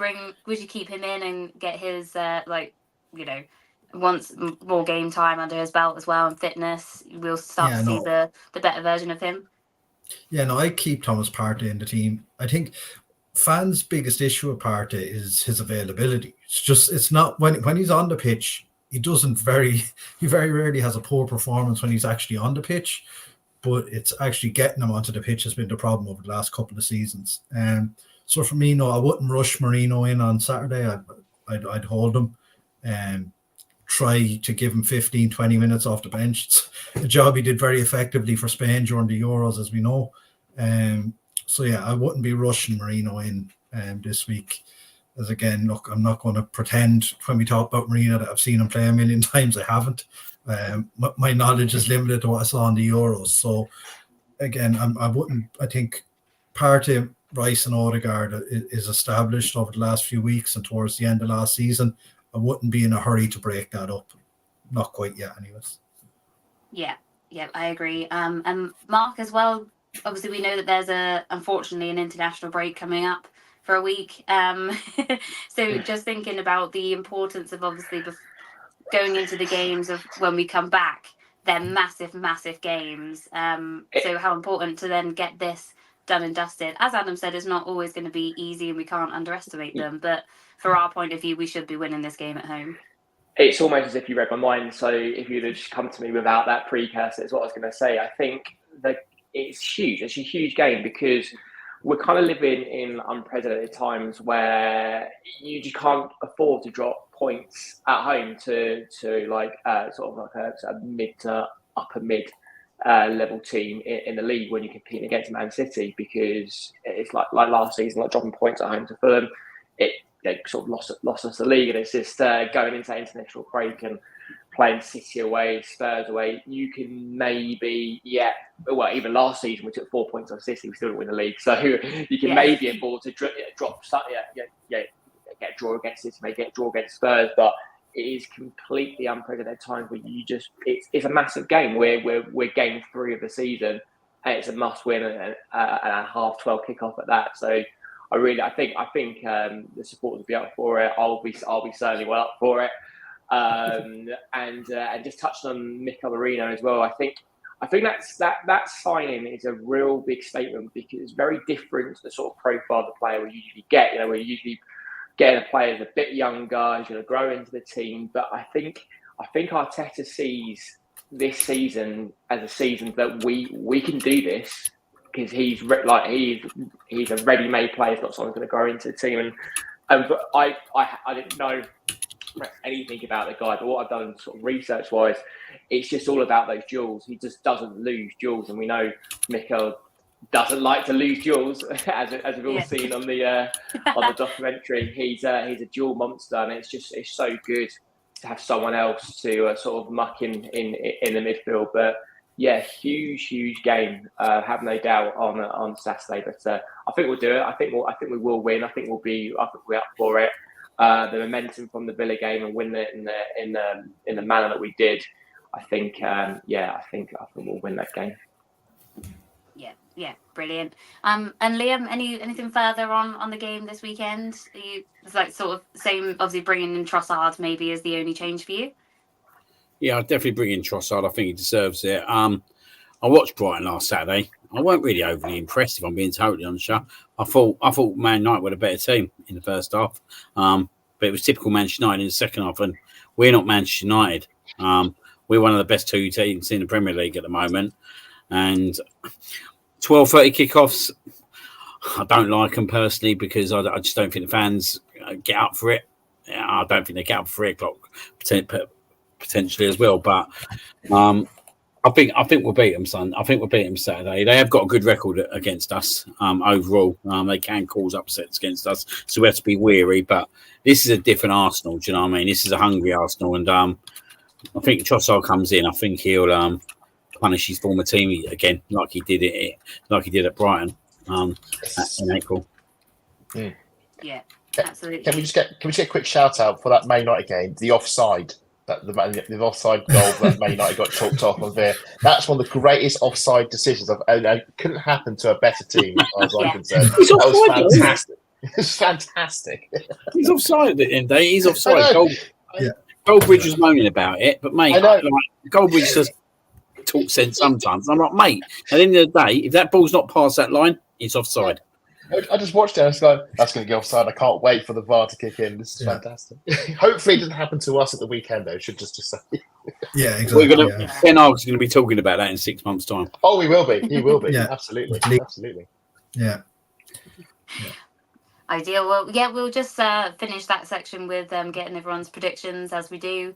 Obviously, it's not serious. We just like to throw it out there. Sometimes we're right, but most of the time we're all wrong. So, Bez, I'll come to you first. Well, what's your prediction for the scoreline? Well, it's 2-0 the last 2 games. I want a 3-0, so why not? Nice, strong. Adam? I think Mikel Arteta's got a master plan for this one. I'm going 3-0 Arsenal. Very positive from you. 2-0. Love that. Mark Dunning, we'll come to you. 2-0. Keep it straightforward. Just keep doing the same thing. Just win every match 2-0 to the end of the season. We'll all be happy. Other Mark? I think we'll win, but I think we will concede. I can't see us going 3 in a row without conceding the goal. So just on pure, we're due a goal conceded, but I think we'll win 3-1. Yeah, nice. Liam? Oh, it's a tricky one. I'm going to go 3-1 as well. I was going to say 3-1, so I'm not going to move back. I think potentially we might see our first goal of the season. But I think we'll have too much for him. I think Saka, again, will turn up. And I totally agree with what I kind of best said earlier on about Saka. Like, he started the season superbly. I was questioning whether he should be rested. What do I know? Do you know what I mean? Because he's come back from the Euros, but he started like an express train, really, and he's back doing what he does best for us. So I think Saka. I think Saka, Trossard, and I'm going to go for Odegaard. Nice. Yep. I'm also going to scapegoat, and I was going to go 3-1 as well. That's my favourite score line. But I think it's the tendency, isn't it, sometimes to maybe concede. But I think that we've got well enough in the power. The fans will get behind it no matter what happens. And it looks like we can get goals out of nothing. So, if we're back on form again, who knows what we can do. So I will go with 3-1 as well. And I know there's a 3-0 from BX Gunner in there and a 3-1 from Canterbury Gooner as well. So I think we're all looking for a couple of goals at least at the weekend. But obviously time will tell once we get to Saturday lunchtime. But I think that pretty much covers everything from the games this weekend. So I shall hand over to Liam, who's going to kick off with some transfer news. Yep. So we're going to go into the final. Oh, we've lost him again. Oh, no. Someone give him another 50 cents. Wasn't it nice? We're going to have to soldier on without him. Oh, he's back. He's back. You're back. I'm back. Apologies for that, guys. So, we're going to go into the transfer window, and obviously some big news come out of the Emirates today. So that's where we'll start. Mikel Mourinho signing for 32 million euros with a potential 5 million add-on. Obviously, this deal has been kind of going on for the majority of the summer. As I think Mark Runner said early on in the show, I totally agree. I think it's a terrific signing. I think this gives us another option in games. I think last year, we run out of options, especially around Christmas time, and I think it kind of cost us. And I think now with Havertz moving up top, I think this guy's the perfect guy to come in. And he, like we said, he's a dual monster. If you look at his duels that he's won, he's top of the whole of the European leagues. And I think he's about 29 or 30 in front of everyone else. So an absolute terrific signing. He's just come off of a back of a successful Euros, where obviously Spain spun the Euros. So yeah, massive signing for Arsenal. I'm going to go over to Adam on this first. What's your thoughts on this signing? And do you think he potentially, probably not Saturday, but do you think he's potentially going to go straight into the team? I think if it's Saturday, it's off the bench. A bit like with Calafiori at Aston Villa. I did a bit of snooping on him. He actually has Premier League experience, which is always nice. Played a spell at Newcastle United. I think this was before they became I think this was the Mike Ashley era, sort of Newcastle United. Dortmund, Sociedad, where he played with Odegaard, obviously, and was player of the match in the Copa del Rey final. And as you rightly say, 326. That was the most duels won for possession, which I couldn't believe it. So this is a real midfield sort of general, I'd say, real like another Declan Rice, if you will, which is quite exciting because I don't want Declan Rice playing, every single game. As much as I love him, because he'll get wiped out. No, he looks like a bit of a monster midfielder. He's a senior chap, 28 years old, so he's got a bit of experience. Scored against Germany, I think it was, in the Euros. We're very, very excited, and I think he's either going to be an alternative to Declan Rice, or we will play, let's say, him in the 6, and then we'll put Declan Rice in that left 8 slot like he's done. I think this will mean that we can rotate players like maybe Partey out. We don't have to use Jorginho as much because I think Jorginho's been great since he's come to the club, but I think there might be. Arteta doesn't want to use him all the time. I think there might be some fitness stuff happening there as well. So, no, it's another number in the midfield. I feel last season there were certain games where I feel the midfield was short and we were sort of forced to roll with it. So, no, glad that he's back in the signed. I can't wait to see him play. I'd love it to be in, say, the North London derby. It'd be great if he started the North London derby and got a goal, because that's one way to win the fans over. But yeah, very excited this signing. It's our third signing now, is it? A third? Including Raya. So very excited.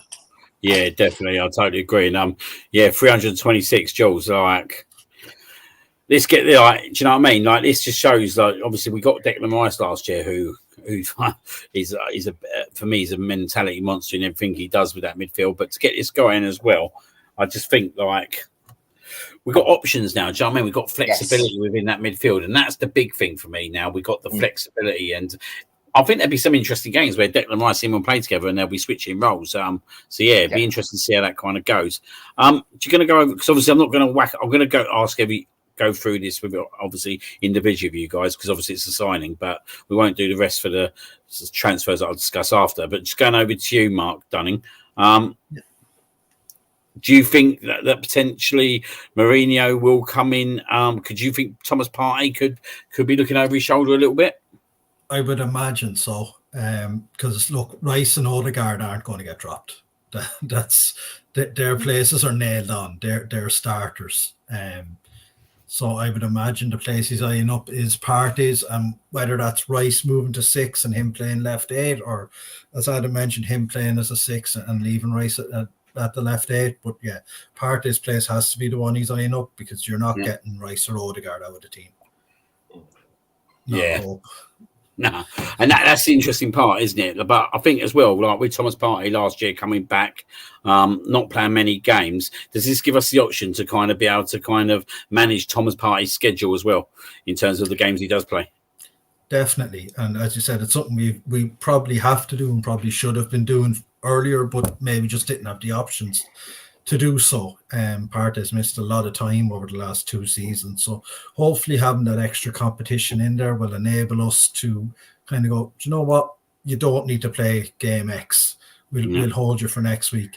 And to be honest, I'd particularly do it around international breaks, because then you can go, he's injured, he can't go traveling with you. So I know that's whatever. I do think we have to box a bit clever, especially around these international breaks. Like, you see what City are doing with Rodri.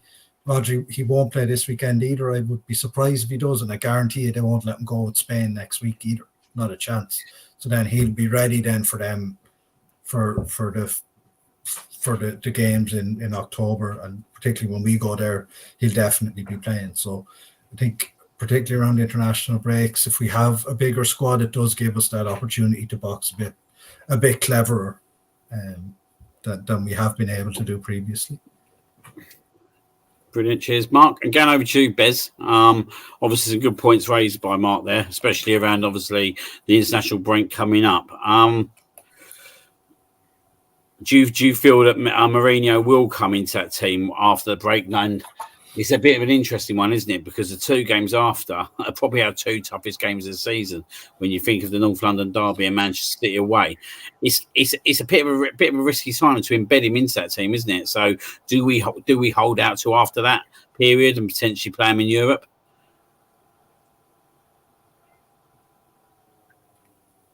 I'll be honest with you, as you guys just echoed at the beginning, I think just somehow throw him in the bench this weekend, let him integrate with the squad, let him get the feel of the fan base.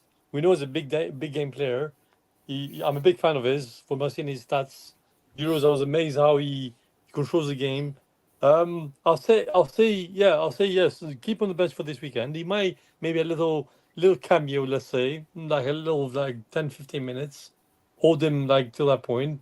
Let him have a little breather. Let the international week go along as it does. As we all we never like international, break as we always do with Arsenal, knowing the national teams. I think I do want to see him against Tottenham. For me personally, I won't mind, and Partey needs to understand that he'll have competition. I would love him to be ready against City as well. So at least I think, play from the get-go against Tottenham, because most players, the strong players, the mental strong players do start games when it's time you club from the get-go. I think against City, let's see how the Tottenham game goes first of all. But I think with Arteta, he's been clever, because we see that with Ricky, as he called now for sure, Ricky Calafiori or Ricardo Calafiori. You can see that he played Timber. He told Timber he's coming off, of course, it makes sense. And then he brings on Calafiori for 10-15 minutes. So I think, he needs just to integrate Mourinho with our squad. We'll see, as Adam just said, he's played in Premier League before. He knows what the league is about. He has his good, strong ability. He has confidence. He's tall, he's physical. But from us, so in Transfer Market, which is the German football website, he's that midfielder I think we actually needed, that will provide a lot of width and, how can I say this, a lot of firepower come, let's say, that Christmas, Easter period, which gets a bit frantic near the end of the season. Yeah. So I'm very pleased with Arteta. Actually, he went for this guy. He didn't hesitate. Okay, yes, he did drag on a bit. We knew he signed. And me, I'm one of those football fans that clearly I'll wait to the last moment until he's confirmed. So I'll be honest with you, I'm quite pleased that clearly on that side, defensively, we look strong. Goalkeeper, yes, we are pretty good. The midfield-wise, really, I'm very happy with it. If we get a striker, hopefully we do fine. If not, I'll say please, Arteta, keep Havertz as he is, because somehow he looks solid up there up front. But everything else, please keep as it is, utilize your players, throw the dice around a bit, but don't be a tinker man. Don't be changing stuff unnecessarily. Don't ruin the vibe, It's like a vibe that feels like a sickness. If you ruin if you remove one piece of the puzzle's broken. So clearly keep as it is, We don't want to be looking like Muppets around the city lot or the Tottenham lot, as last season has proved to us, trying to call us again bottle jobs for 2 years running. Hopefully this year we learn our lesson, and hopefully let's prove them right and keep them quiet once again. I'm going to go over to you, G. I never expected this one tonight. And obviously Mark's whacked in the group. There seems to be a growing rumour about Darwin Núñez. No. Oh man, it has come. Has it started from Eduardo Hall, Mr. Dunning, or are we just saying that he's jumped onto it? He's jumped onto it, I think. I don't think it's come directly from him, but he has tweeted about it, and it seems to have just exploded. Jed seems to be, the links seem to be getting stronger now. As I think most of our actions are, hopefully there's nothing to it, especially if Liverpool are looking for a serious fee for him. It was only a couple of years ago they paid 80+ million for him, so they won't want to give him away on a knockdown price. So no, it's not a player I'd be exactly thrilled if we got. But look, it's one of those. I think Arteta's proven time and time again, and Edu, that if they're bringing a player in, they kind of know what they're at. So if they decide he's someone that can help us, you kind of just, I think they've earned the right to just be to just trust them at this stage rather than bash them or whinge about it too much.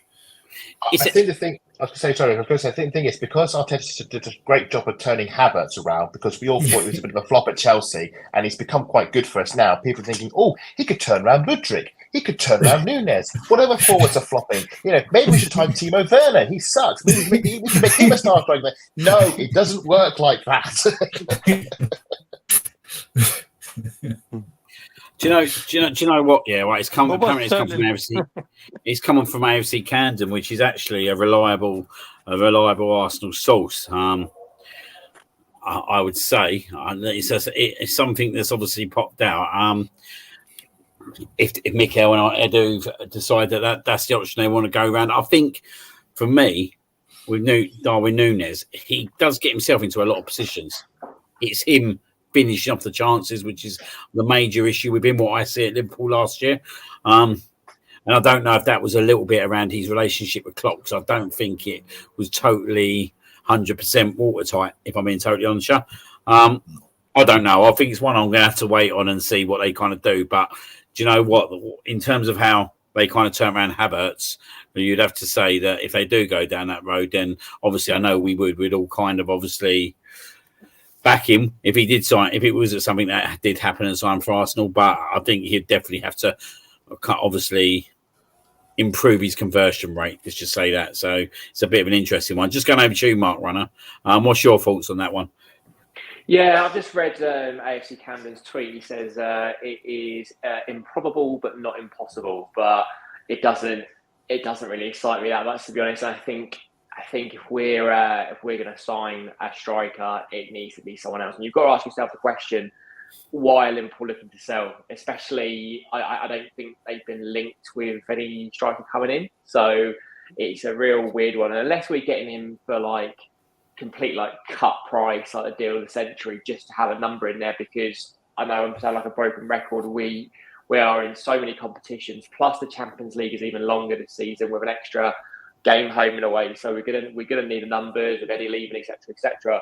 But yeah, that is majorly left field, and the issue with Eddie is the reason why he left was with his conversions, they weren't great. It seems like a really weird move to bring in Núñez, who's going to be on a decent amount of money as well. So yeah, I can't see that happen. I really like that. That Gyökeres, the guy that's at Lisbon, who's just banging in goals for fun. I'd have him in a heartbeat. Not fast on Osimhen. I think Osimhen is sort of Aubameyang 2.0. I think just attitude-wise, I think he's all been wrong since he's wanted to leave Napoli. I don't like the way he's gone about doing that. So for me, character is really important. You can tell how important character is for players that play for Arteta. So if we're going to bring in a striker, it's got to be the right striker, because you've got to remember that they're going to be pushing like Havertz, who's now like sort of cemented that kind of position as his own. So yeah, not for me, Núñez. We're going to move someone, get like Gyökeres in. I think it'd jump that move to Arsenal. I reckon we'd get it at a decent price too. Yeah, there was other talk as well. I think Mark said as well that they're not ruling out Nico Williams as well. Now that obviously, if we did go for a kind of wing option, would be my kind of first choice, as I think there's potential that he's a massive upgrade from what we got. For me, like obviously, it's a tricky one. I think I said in last week's show. Even though, like 100%, I agree that I think the striker is going to be the next. That's going to take us to above Man City. I do think that a left, if we went down the road, a left wing situation, someone like Nico, I'd only go down that road if we was able to attract Nico Williams.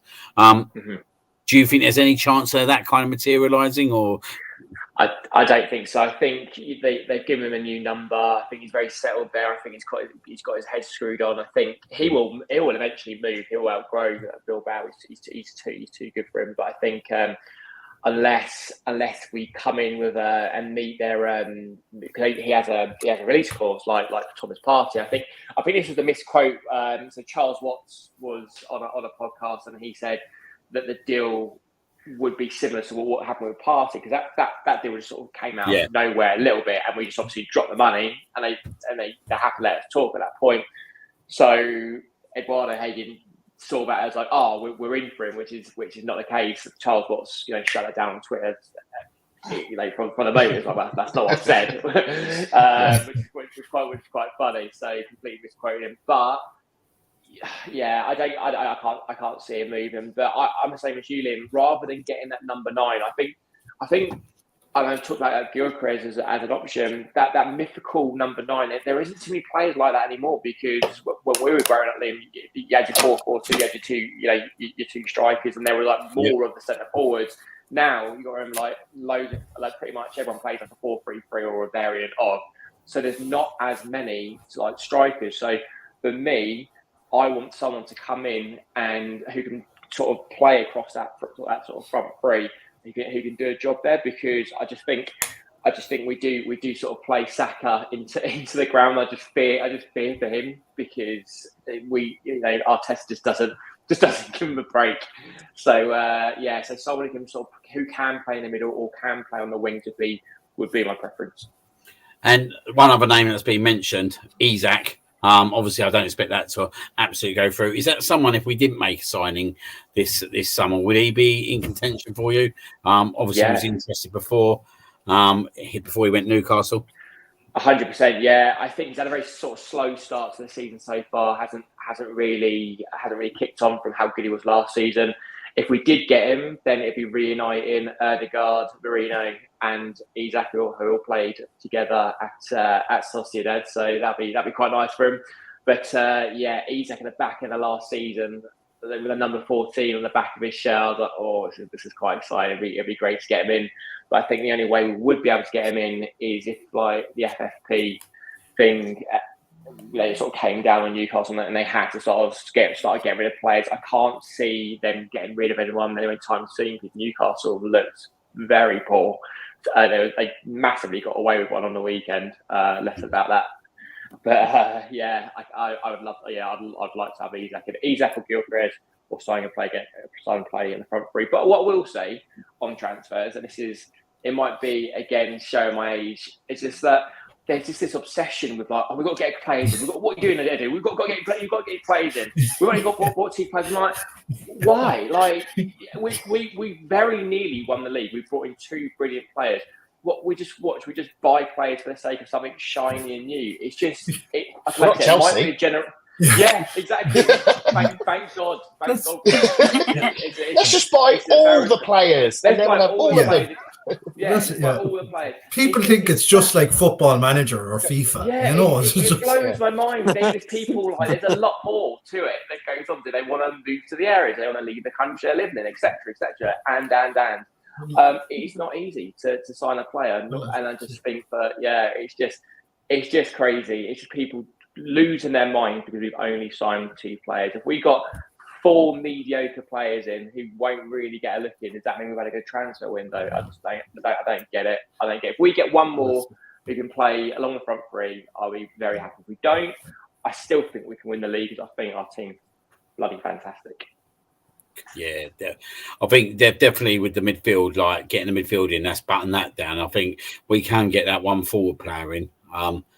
Ideally for me, striker would be the number 1 option. I think. I see someone say that teams got stronger this year, and they mentioned Aston Villa, and I was like, do you know what I mean? Aston Villa got to play for Champions League football this year. Now, I'm not naturally agree with that. I just think Arsenal made very shrewd signings at the moment, but we do need to make that forward option. Like, preferably it'd be that central option, but if it's not, for me, like, I could see why we'd get another right winger in, because obviously Saka, but then I look at it and I think whoever that is, they're only going to play understudy, so that's not upgrading the team.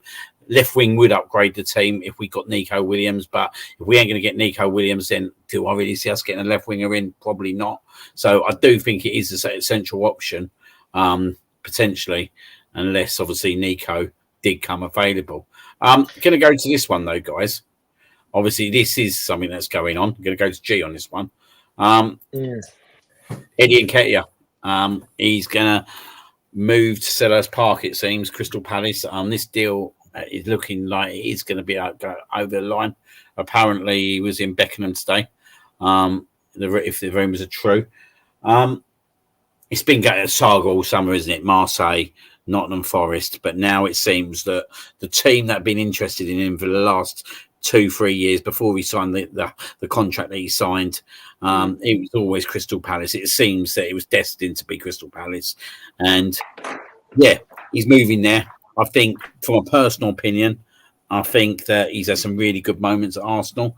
The hat trick he scored against Sheffield United, the Man United winner, in that 90th minute a few seasons ago, but he needs to play regular football now, don't he? He's 25 years old. He did break into the England squad at the start of last season, and he probably want to kind of continue to do that again. And I think Crystal Palace, I think that's a very good move for him. Yeah, I do as well. And as much as maybe we haven't really connected with Eddie as much as, not kicking in like maybe some other academy boys have, but at the end of the day, he's a good guy. He's never thrown his toys out the pram, has he? Obviously, he's had, as you said, a couple of different teams coming in from him at stages, but he's never not turned up. He's always there. He's in the team. I know he hasn't really come on, but other players could easily have just handed in a request or thrown up issues about it, and I think he's been pretty honourable about it, and he deserves it. He deserves a chance to get out there and play football and show what he can do. And I just think it's probably more of a shame that it never kicked in for us, but we're past that point now. Like, he could have maybe a couple of years ago been a bit more important than now, but we're just at that point, unfortunately, where it's okay to accept that some of the academy boys aren't going to be Bukayo Saka every time. And like you say, we've in a good way, we've held out for the price tag we wanted. I think it's always been around the 30-ish million sort of figure, hasn't it, or the high 20s at least. So I'm happy that we're not letting him go for, we're not just submitting and letting him go for much cheaper to get him gone. We've sort of stuck our ground on it, I think, a little bit. But yeah, he deserves it, and I'm glad that it's finally done and dusted, so then we can sort of move on from it as well, because I think it's been lingering for a little while, I think, and possibly getting a bit toxic between the fans and maybe him, which is a shame, but these things do happen. But yeah, I think Palace is a good fit for him. Palace is they're, as a club, they always seem all right, don't they? So yeah, I think it would be good for him, and yeah, hopefully he can get back to some sort of good form going forward. Going over to you, Adam. Howend does really well, don't it? Like, I was looking at the fees that we've got out of certain players. Alex Iwobi when he moved to Everton, Balogun when he moved to Monaco, Amel Smith-Rowe, Fulham, Joe Willock, Newcastle, Eddie Nketiah. Now we're talking about 140 million that we've made probably over the last 4 or 5 years. When you start looking at that and you start looking what we've done with these boys, and that we have brought them up to a level now where they're playing around a really good batch of players, you really got to obviously applaud what they've done in that Howend, don't you? Per Mertesacker is working wonders in that academy. So thanks a lot for that, Per.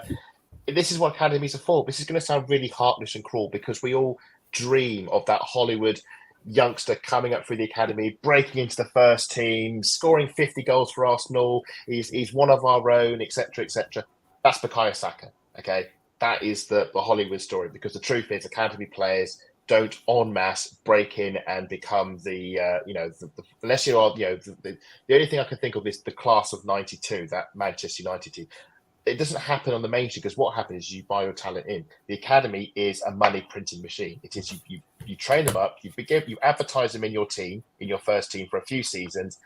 They'll float around, they'll score a few goals, and then you sell them for pure profit, because you didn't pay a dime for the likes of Eddie, the likes of Emma Smith-Rowe, the likes of Balogun, the likes of, as you say, Joe Willock and so forth. So, and the crucial thing is, Edu is selling well now. We're not paying players to leave. We're selling for good money because they've played in a good Arsenal team. They've done good things. Emma Smith-Rowe's done great things at Arsenal. Eddie, as you mentioned, the late winner against Manchester United, will always treasure that moment. I remember screaming my head off when he scored that late winner to get us to 50 points in the end of the time. And we're selling him for Eddie's 25 plus 5, Smith-Rowe 27 plus 7. Really good money that we can invest in signing, so we also stay correct on the financial front. And credit to Per for what they're doing in the academy, bringing these players through.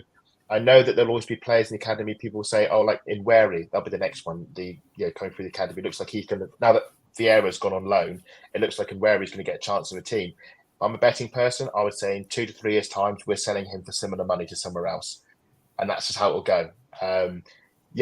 Thanks. I think Crystal Palace is a great place for them. Palace doing a lot of good things now. They've got a good manager, and they had that Gahey. I think he's still there because I really first saw him at the Euros and thought, blimey, Palace have got a really good defender on their books, and they've also got the French forwards as well, haven't they? Lacey and he's gone to Bayern Munich. Oh, he's gone to Bayern Munich, has he? Well, he was there and was doing great things there. So, no, I think Eddie's going to do great things at Palace. Please don't score against us, Eddie. That would be very much appreciated. But, sells him for good money. He's gone to a Premier League team that's at his level because we're evolving. We have evolved beyond Eddie. We've evolved beyond Smith-Rowe. As much as we'd love them to be part of the journey, we can't be sentimental. We have to be ruthless. If you were good for us, but you're not our level, we will loan you to Porto. We'll sell you to Palace. And, you leave on good terms and not with an air of bitterness and anger. So I think fair play to all parties involved. And that's £30 million, hopefully, the reports are correct, that we've got to spend on, I don't know, a new striker. Seeing as we seem to like buying Manchester City players, is Erling Haaland available? It would be quite nice if we could entice him to south of the M6, south of the M1. It'd be quite nice. It would be very nice, wouldn't it? Just going to go to you, Mark, quickly on the Eddie and Katie one. Like he was given a number 14 shirt, wasn't he? That I think that at the time when obviously the shirts were kind of handed out, we was in such a different kind of position to where we was at now. And obviously him and Emil picked up these iconic shirts. Do you think that potentially weighed him down a little bit? Because obviously we're talking about Dennis Bergkamp and Thierry Henry wearing them shirts prior. Absolutely, it does. The shirt weighed heavily, especially on a guy who, look, we've all said a good player, but he was never going to be Thierry Henry Mark II, like never. If he stayed for another, now there probably isn't another Thierry Henry Mark II out there anywhere, but to put that on him probably wasn't fair. But in terms of him, once you're offered the number, that particular iconic number, you're not going to turn it down because you do feel if this works out, it puts me on a totally different stratosphere altogether. As you mentioned, they are iconic numbers. Look, I don't blame him for taking it, but it probably did weigh a bit too heavily on his shoulders. I just want to echo what G was saying as well about Edu. Fair play to him for holding his nerve. When the Marseille deal was turned down, there was so much flack for him on Twitter. It was unreal. But fair play to him, he held his nerve and he probably got us an extra 15 million or 10 million anyways from this deal. And also what it does is it sets us up far better going forward, that no one's going to try to take advantage or bully us in the market going forward. They know we're going to put a price on a player. If you want them, you'll have to come to that price or else we're not going to deal with you. So I think Edu, as I said, he got a lot of flack when the Marseille deal didn't go through. So I think he deserves praise for holding his nerve and getting a far better deal come the end of the window. No, I totally agree. There was a lot of there's been obviously a lot of social media talk, hasn't there, in terms of Edu with the Eddie and Katie deal. I think it's quite interesting, isn't it? He was beaten up before for letting him go for peanuts, and then you got fans going at him because he's not letting him go and trying to get 30 million out. Last, just going over to you, Bez. We are getting right to the back end of the show, and I've got only a couple bit more to kind of discuss quickly with Eddie. So I will give you the option with the Eddie and Katie potential move. Do you think he can force himself back into that England reckoning? And I suppose the other question as well is, and I was speaking to my best mate, and he's a Palace fan, and he was pretty much that he thinks that it's a fair price, 25 million plus 5 million add-ons. But he said if Eddie has 2 good seasons, then potentially they could be selling him for like 60, 70 million, which, to be fair, he's probably bang on the buzzer, really, isn't he? Like, all he needs is a couple of good seasons in the Premier League, and then Palace, as they've proven with like, the likes of Elise, say, it looks like the same with Guahi now, they'll sell for better money. If the, I mean, first and foremost, if the deal goes through, I'll say thank you, Eddie, for keeping us where you were, because for a man his caliber and to have the number 14, as Mark Dunning said, simply be, it was a lot of weight on his shoulders. You know, number 14 is a big number. For me personally, it feels a bit strange, kind of, to let him go, despite the Gabriel Jesus situation, as we know. This so-called groin injury that kid is going to keep for 6-7 weeks. He happened last year as well. I'm hoping Arteta has done his lesson, possibly have a little, kind of like a little lucky dip, you know, in the market. Like, hopefully we can sign a striker, like, clearly maybe gives a little, I don't know, to say this, but a little backup. I mean, he can be proven. He can be maybe your I won't say average, but he can be one of those decent ones who can just be like a little fox in the box. Personally, profit margin wise, yes, we're making money out of Eddie's sale. It feels a bit strange because he's synonymous with the fans, as G said. He kind of say he got on with it, you know. He didn't slouch. He didn't throw hissy fits. He didn't let, as she said. I'm sorry, as G said, my bad. He didn't throw the toys out of the pram. He simply got on with it. He got thrown in the deep end. He did that, as Adam said as well. He did that win against United. I thoroughly enjoyed it. But the thing is, he did it twice even. That was even amazing as well. So kind of like, for a young man, considering he was a Chelsea man before us, and to do what he did for us, like, at least have a decent amount of goals, kind of a bit of pressure on him. I'll say thank for the memories, you know. Yeah, again, he's not leaving in a bad way. But the answer to your second question is, I think he will somehow step up, and hopefully, if he does well for Palace, the first season and the one after, hopefully stays on. I really hope he breaks into the England squad, because I don't think I'll see Harry Kane, I think, in the England squad much long, because we saw in the last Euros, he just went quiet in the game. I just think, you striker, take your box, demand more. You're the captain. Basically, be the gauntlet in your ship. Demand for the ball come to you. You don't just sit there and just be a ghost. Sadly, you know, if I have to make a book about Harry Kane, he's one of those players, again, despite him being a Tottenham player and one of our own, as he was back then when he was a mascot. And I've seen a clip when he's holding hands with Henry, you know, almost clutching the straws, shall we say. I just feel like Harry Kane's England time, and almost he's reaching now his mid-30s almost. Yeah, sooner or later he'll be displaced, you know, surely, but steadily, very soon. I think the next England manager, and I know they got Lee Cards, which is the temporary one, but sadly I do feel like Harry Kane will not be long for England. As you see now, he's playing a different country. He didn't have the best of Euros. He can, please, you got to corrupt me in this, but I can see Harry Kane is losing his pace a bit as well. No, he seems not that Harry Kane we saw in the Premier League. Like, doesn't have that. Again, a bit like Martinelli, doesn't have that cutting edge. You can see his feet are slowing down. He's not the striker we saw, you know, for all those years running. You know, I would have loved him to play for Arsenal, sadly, but so be it. He picked Tottenham near the end, and then he won Bayern Munich, as we know. I mean, Mark Gay again. I mean, is one of the players who I would have loved at Arsenal as a defender. He had a decent Euros. He looked solid. I think for me as well, one of the best players for England in that last Euros. Without holding too much time before we go, but I just feel like there's a lot of England players out there, I think, who deserve better clubs, and they deserve better. You gotta say, this man management, as some managers we saw in the Premier League in the bygone era. Sadly, some managers don't have the skill. Arteta, for me, I do feel he's got this, but we don't see much of it. But sadly for me as well, I do feel like some of our players who come from a youth system as well, as you guys say, will be the time that we have to offload them and hopefully make a profit, not just sell them cheap. And obviously down the line as well, we just need to make a strong statement as well, even with our youth system, that keep as it is. Barmes is doing a great job, but I just feel the moment is just keep the same stability and just don't stop believing. You know, we as a fan base, we've been through a lot, but somehow, somewhere, our belief has been restored again. And right now, everywhere I go, even in my holiday, in my homeland, I just feel like I literally every day I see the news. It just brings a smile on my face. At Arsenal, now we see positive news. For some reason, there's nothing negative. Like, I've not had this great feeling all for my 20 plus years being an Arsenal fan, like for a long time.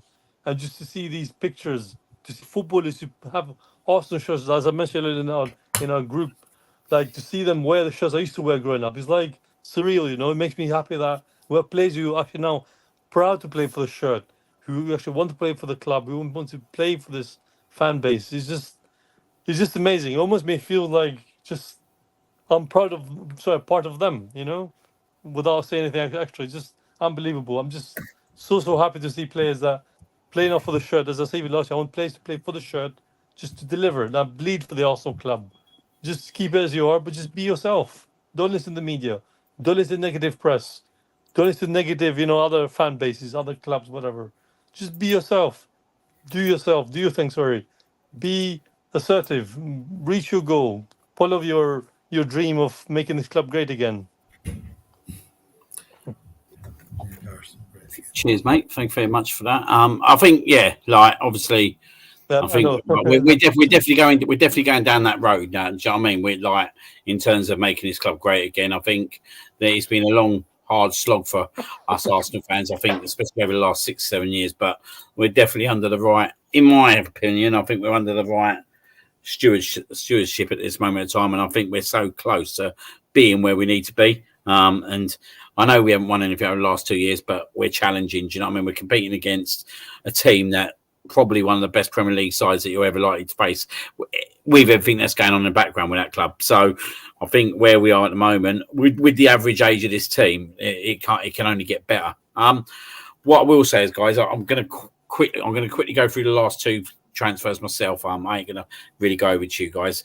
So obviously Aaron Ramsdale, that deal, obviously at the moment in terms of does he stay, does he go? I think for Aaron Ramsdale's career at present, he does need to go, especially with Lee Carsley taking over as England manager who want to prove himself. So at the moment, Ajax and Southampton are the main rumoured teams at the moment. So we'll kind of see how that one kind of plays out over the next for 48, 72 hours. But obviously, Juan Garcia is obviously being lined up to come in potentially. And I know Romano put a little double eye emoji on that today. So I think that potentially will happen if Ramsdale goes. Obviously, the other one as well come out today, Jacob Kiwior. Apologies. Yeah, apparently the club said to him, you're not for sale, which is an interesting one. I think they're probably looking at it from more of a centre-back point of view.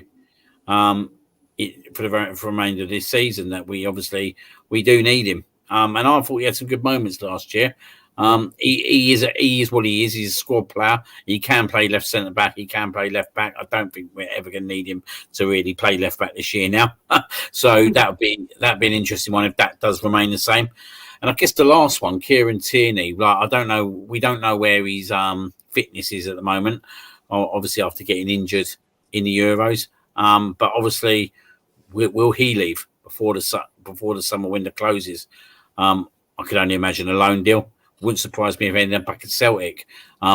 Aston Villa being rumoured as well to potentially be a team that would consider him. Obviously playing under Unai Emery. Not really sure about that one, if I'm being totally honest. I don't think Kieran Tierney's really, and this is no disrespect for him, but with everything going on with his injuries and all that, and the amount of minutes he's played, I don't think his reliability at the moment will sanction that move to Aston Villa. So it wouldn't surprise me if he ended up back at Scotland in Celtic, my personal opinion, but we'll keep an eye on that one. Obviously, I just want to thank, first and foremost, everyone in the chat tonight. We've had an absolute incredible night in terms of kind of coverage within the chat. It's probably the most busiest I've ever seen it. So obviously, thank you very much for coming on. And just to kind of tell you how busy it is already, without obviously going into the kind of shows that people coming back in and repeat. We're near to 1,100 views tonight, which is that incredible effort. And I actually think that's our best, since we've taken over the show. So just want to say thank you to absolutely everyone who's obviously pushed that over the last few months. It's building, and I feel like we're putting out good content each week in terms of the men's and women's games. So long may that continue, and we keep revolving and we keep making the show better. And that's something that me and G have been kind of discussing in the background. But do you know what? It's about my guests tonight, though, as well, who have been absolutely fabulous. So I just want to go over to Mark Runner. Mate, incredible debut, mate. Hopefully, Mourinho's debut is as good as yours, mate. If it is, we've got a star in our hands. I hope I won all my duels this evening. So, yeah, appreciate it. No, thank you so much for having me on. Little point, happy retirement to Wojciech Szczesny. Retirement from professional football today. I just searched to remember that. Yep. So, absolute legend for us, I think. I know he had his moments, but I think purely for it's happened again video, which we can just live off forever. It's very, very funny. Wish the guy a happy retirement. But no, it's been an absolute pleasure to be on the show with you guys. Thank you very, very much for having me on, and looking forward to see how the channel grows, and love to be on it again if you'll have me. Absolutely, we'll have you on again, mate. I'm more than happy with that. But yeah, I think great mention there for Szczesny. Obviously retired. Very, very surprised he did retire. He could have easily took an easy option and gone to Saudi Arabia and earned more money, but obviously that's not what he wanted. And happy retirement to him. There were some good moments, obviously, in his Arsenal career. Some potential not so good moments, especially how it all ended for him. But he did end up winning an FA Cup, didn't he? He did. So just remember the good times. And mate, he was Arsenal through and through, and he loved the Spurs defeat. So that alone. Class. Oh, we lost Liam again. Yeah. Just near the end as well. How will he close out the show without him? we're stuck here forever. I was going to turn it off. Yeah, exactly. Yes, you'll have to step in, G, until he's back. Yeah, I will do. Obviously, Mark Dunning, thank you for joining us again this evening. No problem at all. Thanks again for having me on. He's back. No worries at all. You're back. No, thanks. What a nightmare. No, thanks, Mark. Thank you as well, Bez, for coming on, mate. Always a pleasure. Thank you as always, man. I can't wait for this season to keep up us the same way. No, he's going again. That's going again. So I was trying to say, I can't wait for this season. We to just keep might it up be live all night. Yeah, I'm not sure what's going to end first, the show or the season. God. Yeah, Adam, thank you for joining us again on our new show as well. Have you enjoyed it? Yeah, great to be on. And just a shout out, if you're enjoying the Women's Football Chat, do please give our pod a look as well. We do our own pod about women's football. You've been obviously on the G before. Mm-hmm. We've recently started it back up again because we did our transfer pod all about the women's transfers. Obviously, we covered the men's ones in quite decent depth here. So we've done a pod that, and we've got some more content coming up. So do give our Vic Akers Wonderland pod a follow if you're all into women's football as well. Yeah, absolutely. I'm finally back again, guys. How long are you staying for this? Oh, mate, it's a nightmare. I think I'm going to retire back indoors very soon, mate. Especially with the winter, summer nearly over. And lastly, obviously, thank you to my co-host. Absolute brilliant introduction in terms of the men's and women's games tonight. And you might turn up at the latter end of our transfer deadline show on Friday. Yeah, I'm hoping to towards the end. I double booked and I panicked and said, Liam, don't put it out because I can't be there. But hoping to sort of join at the end, and hopefully there's some further news to discuss on Friday evening. No, absolutely. And obviously, hopefully we get you on for some part of it. Yeah, really looking forward to the transfer deadline show, guys. Obviously, there will be 2 shows running that night. One will be running between 7 a.m. and 8:30, or just before 8:30. 7 p.m. Yeah. 7 p.m. Yeah, don't do 7 a.m.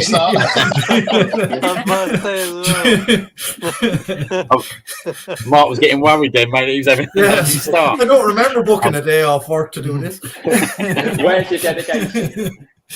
Exactly, mate. Exactly. But Mark's right. 7 p.m. Start. We'll have our pre pre-warm-up show in terms of transfer deadline, and then we'll go into the transfer finale. It's the return of the Cannon and Jonesy. It's not the Euro show anymore. It'll be the All Premier show, Premier League show, which will be going out weekly moving forward from this week. But this week will be the transfer deadline finale. We've got a star-studded guest on, and we've got Andrew Mockler coming on, the former Arsenal youth graduate. So yeah, come and join us, and it'll be a brilliant end to an exciting transfer window. So yeah, that's it, guys. Obviously, thank you once again for coming on, and we'll see you all on Friday. Good night.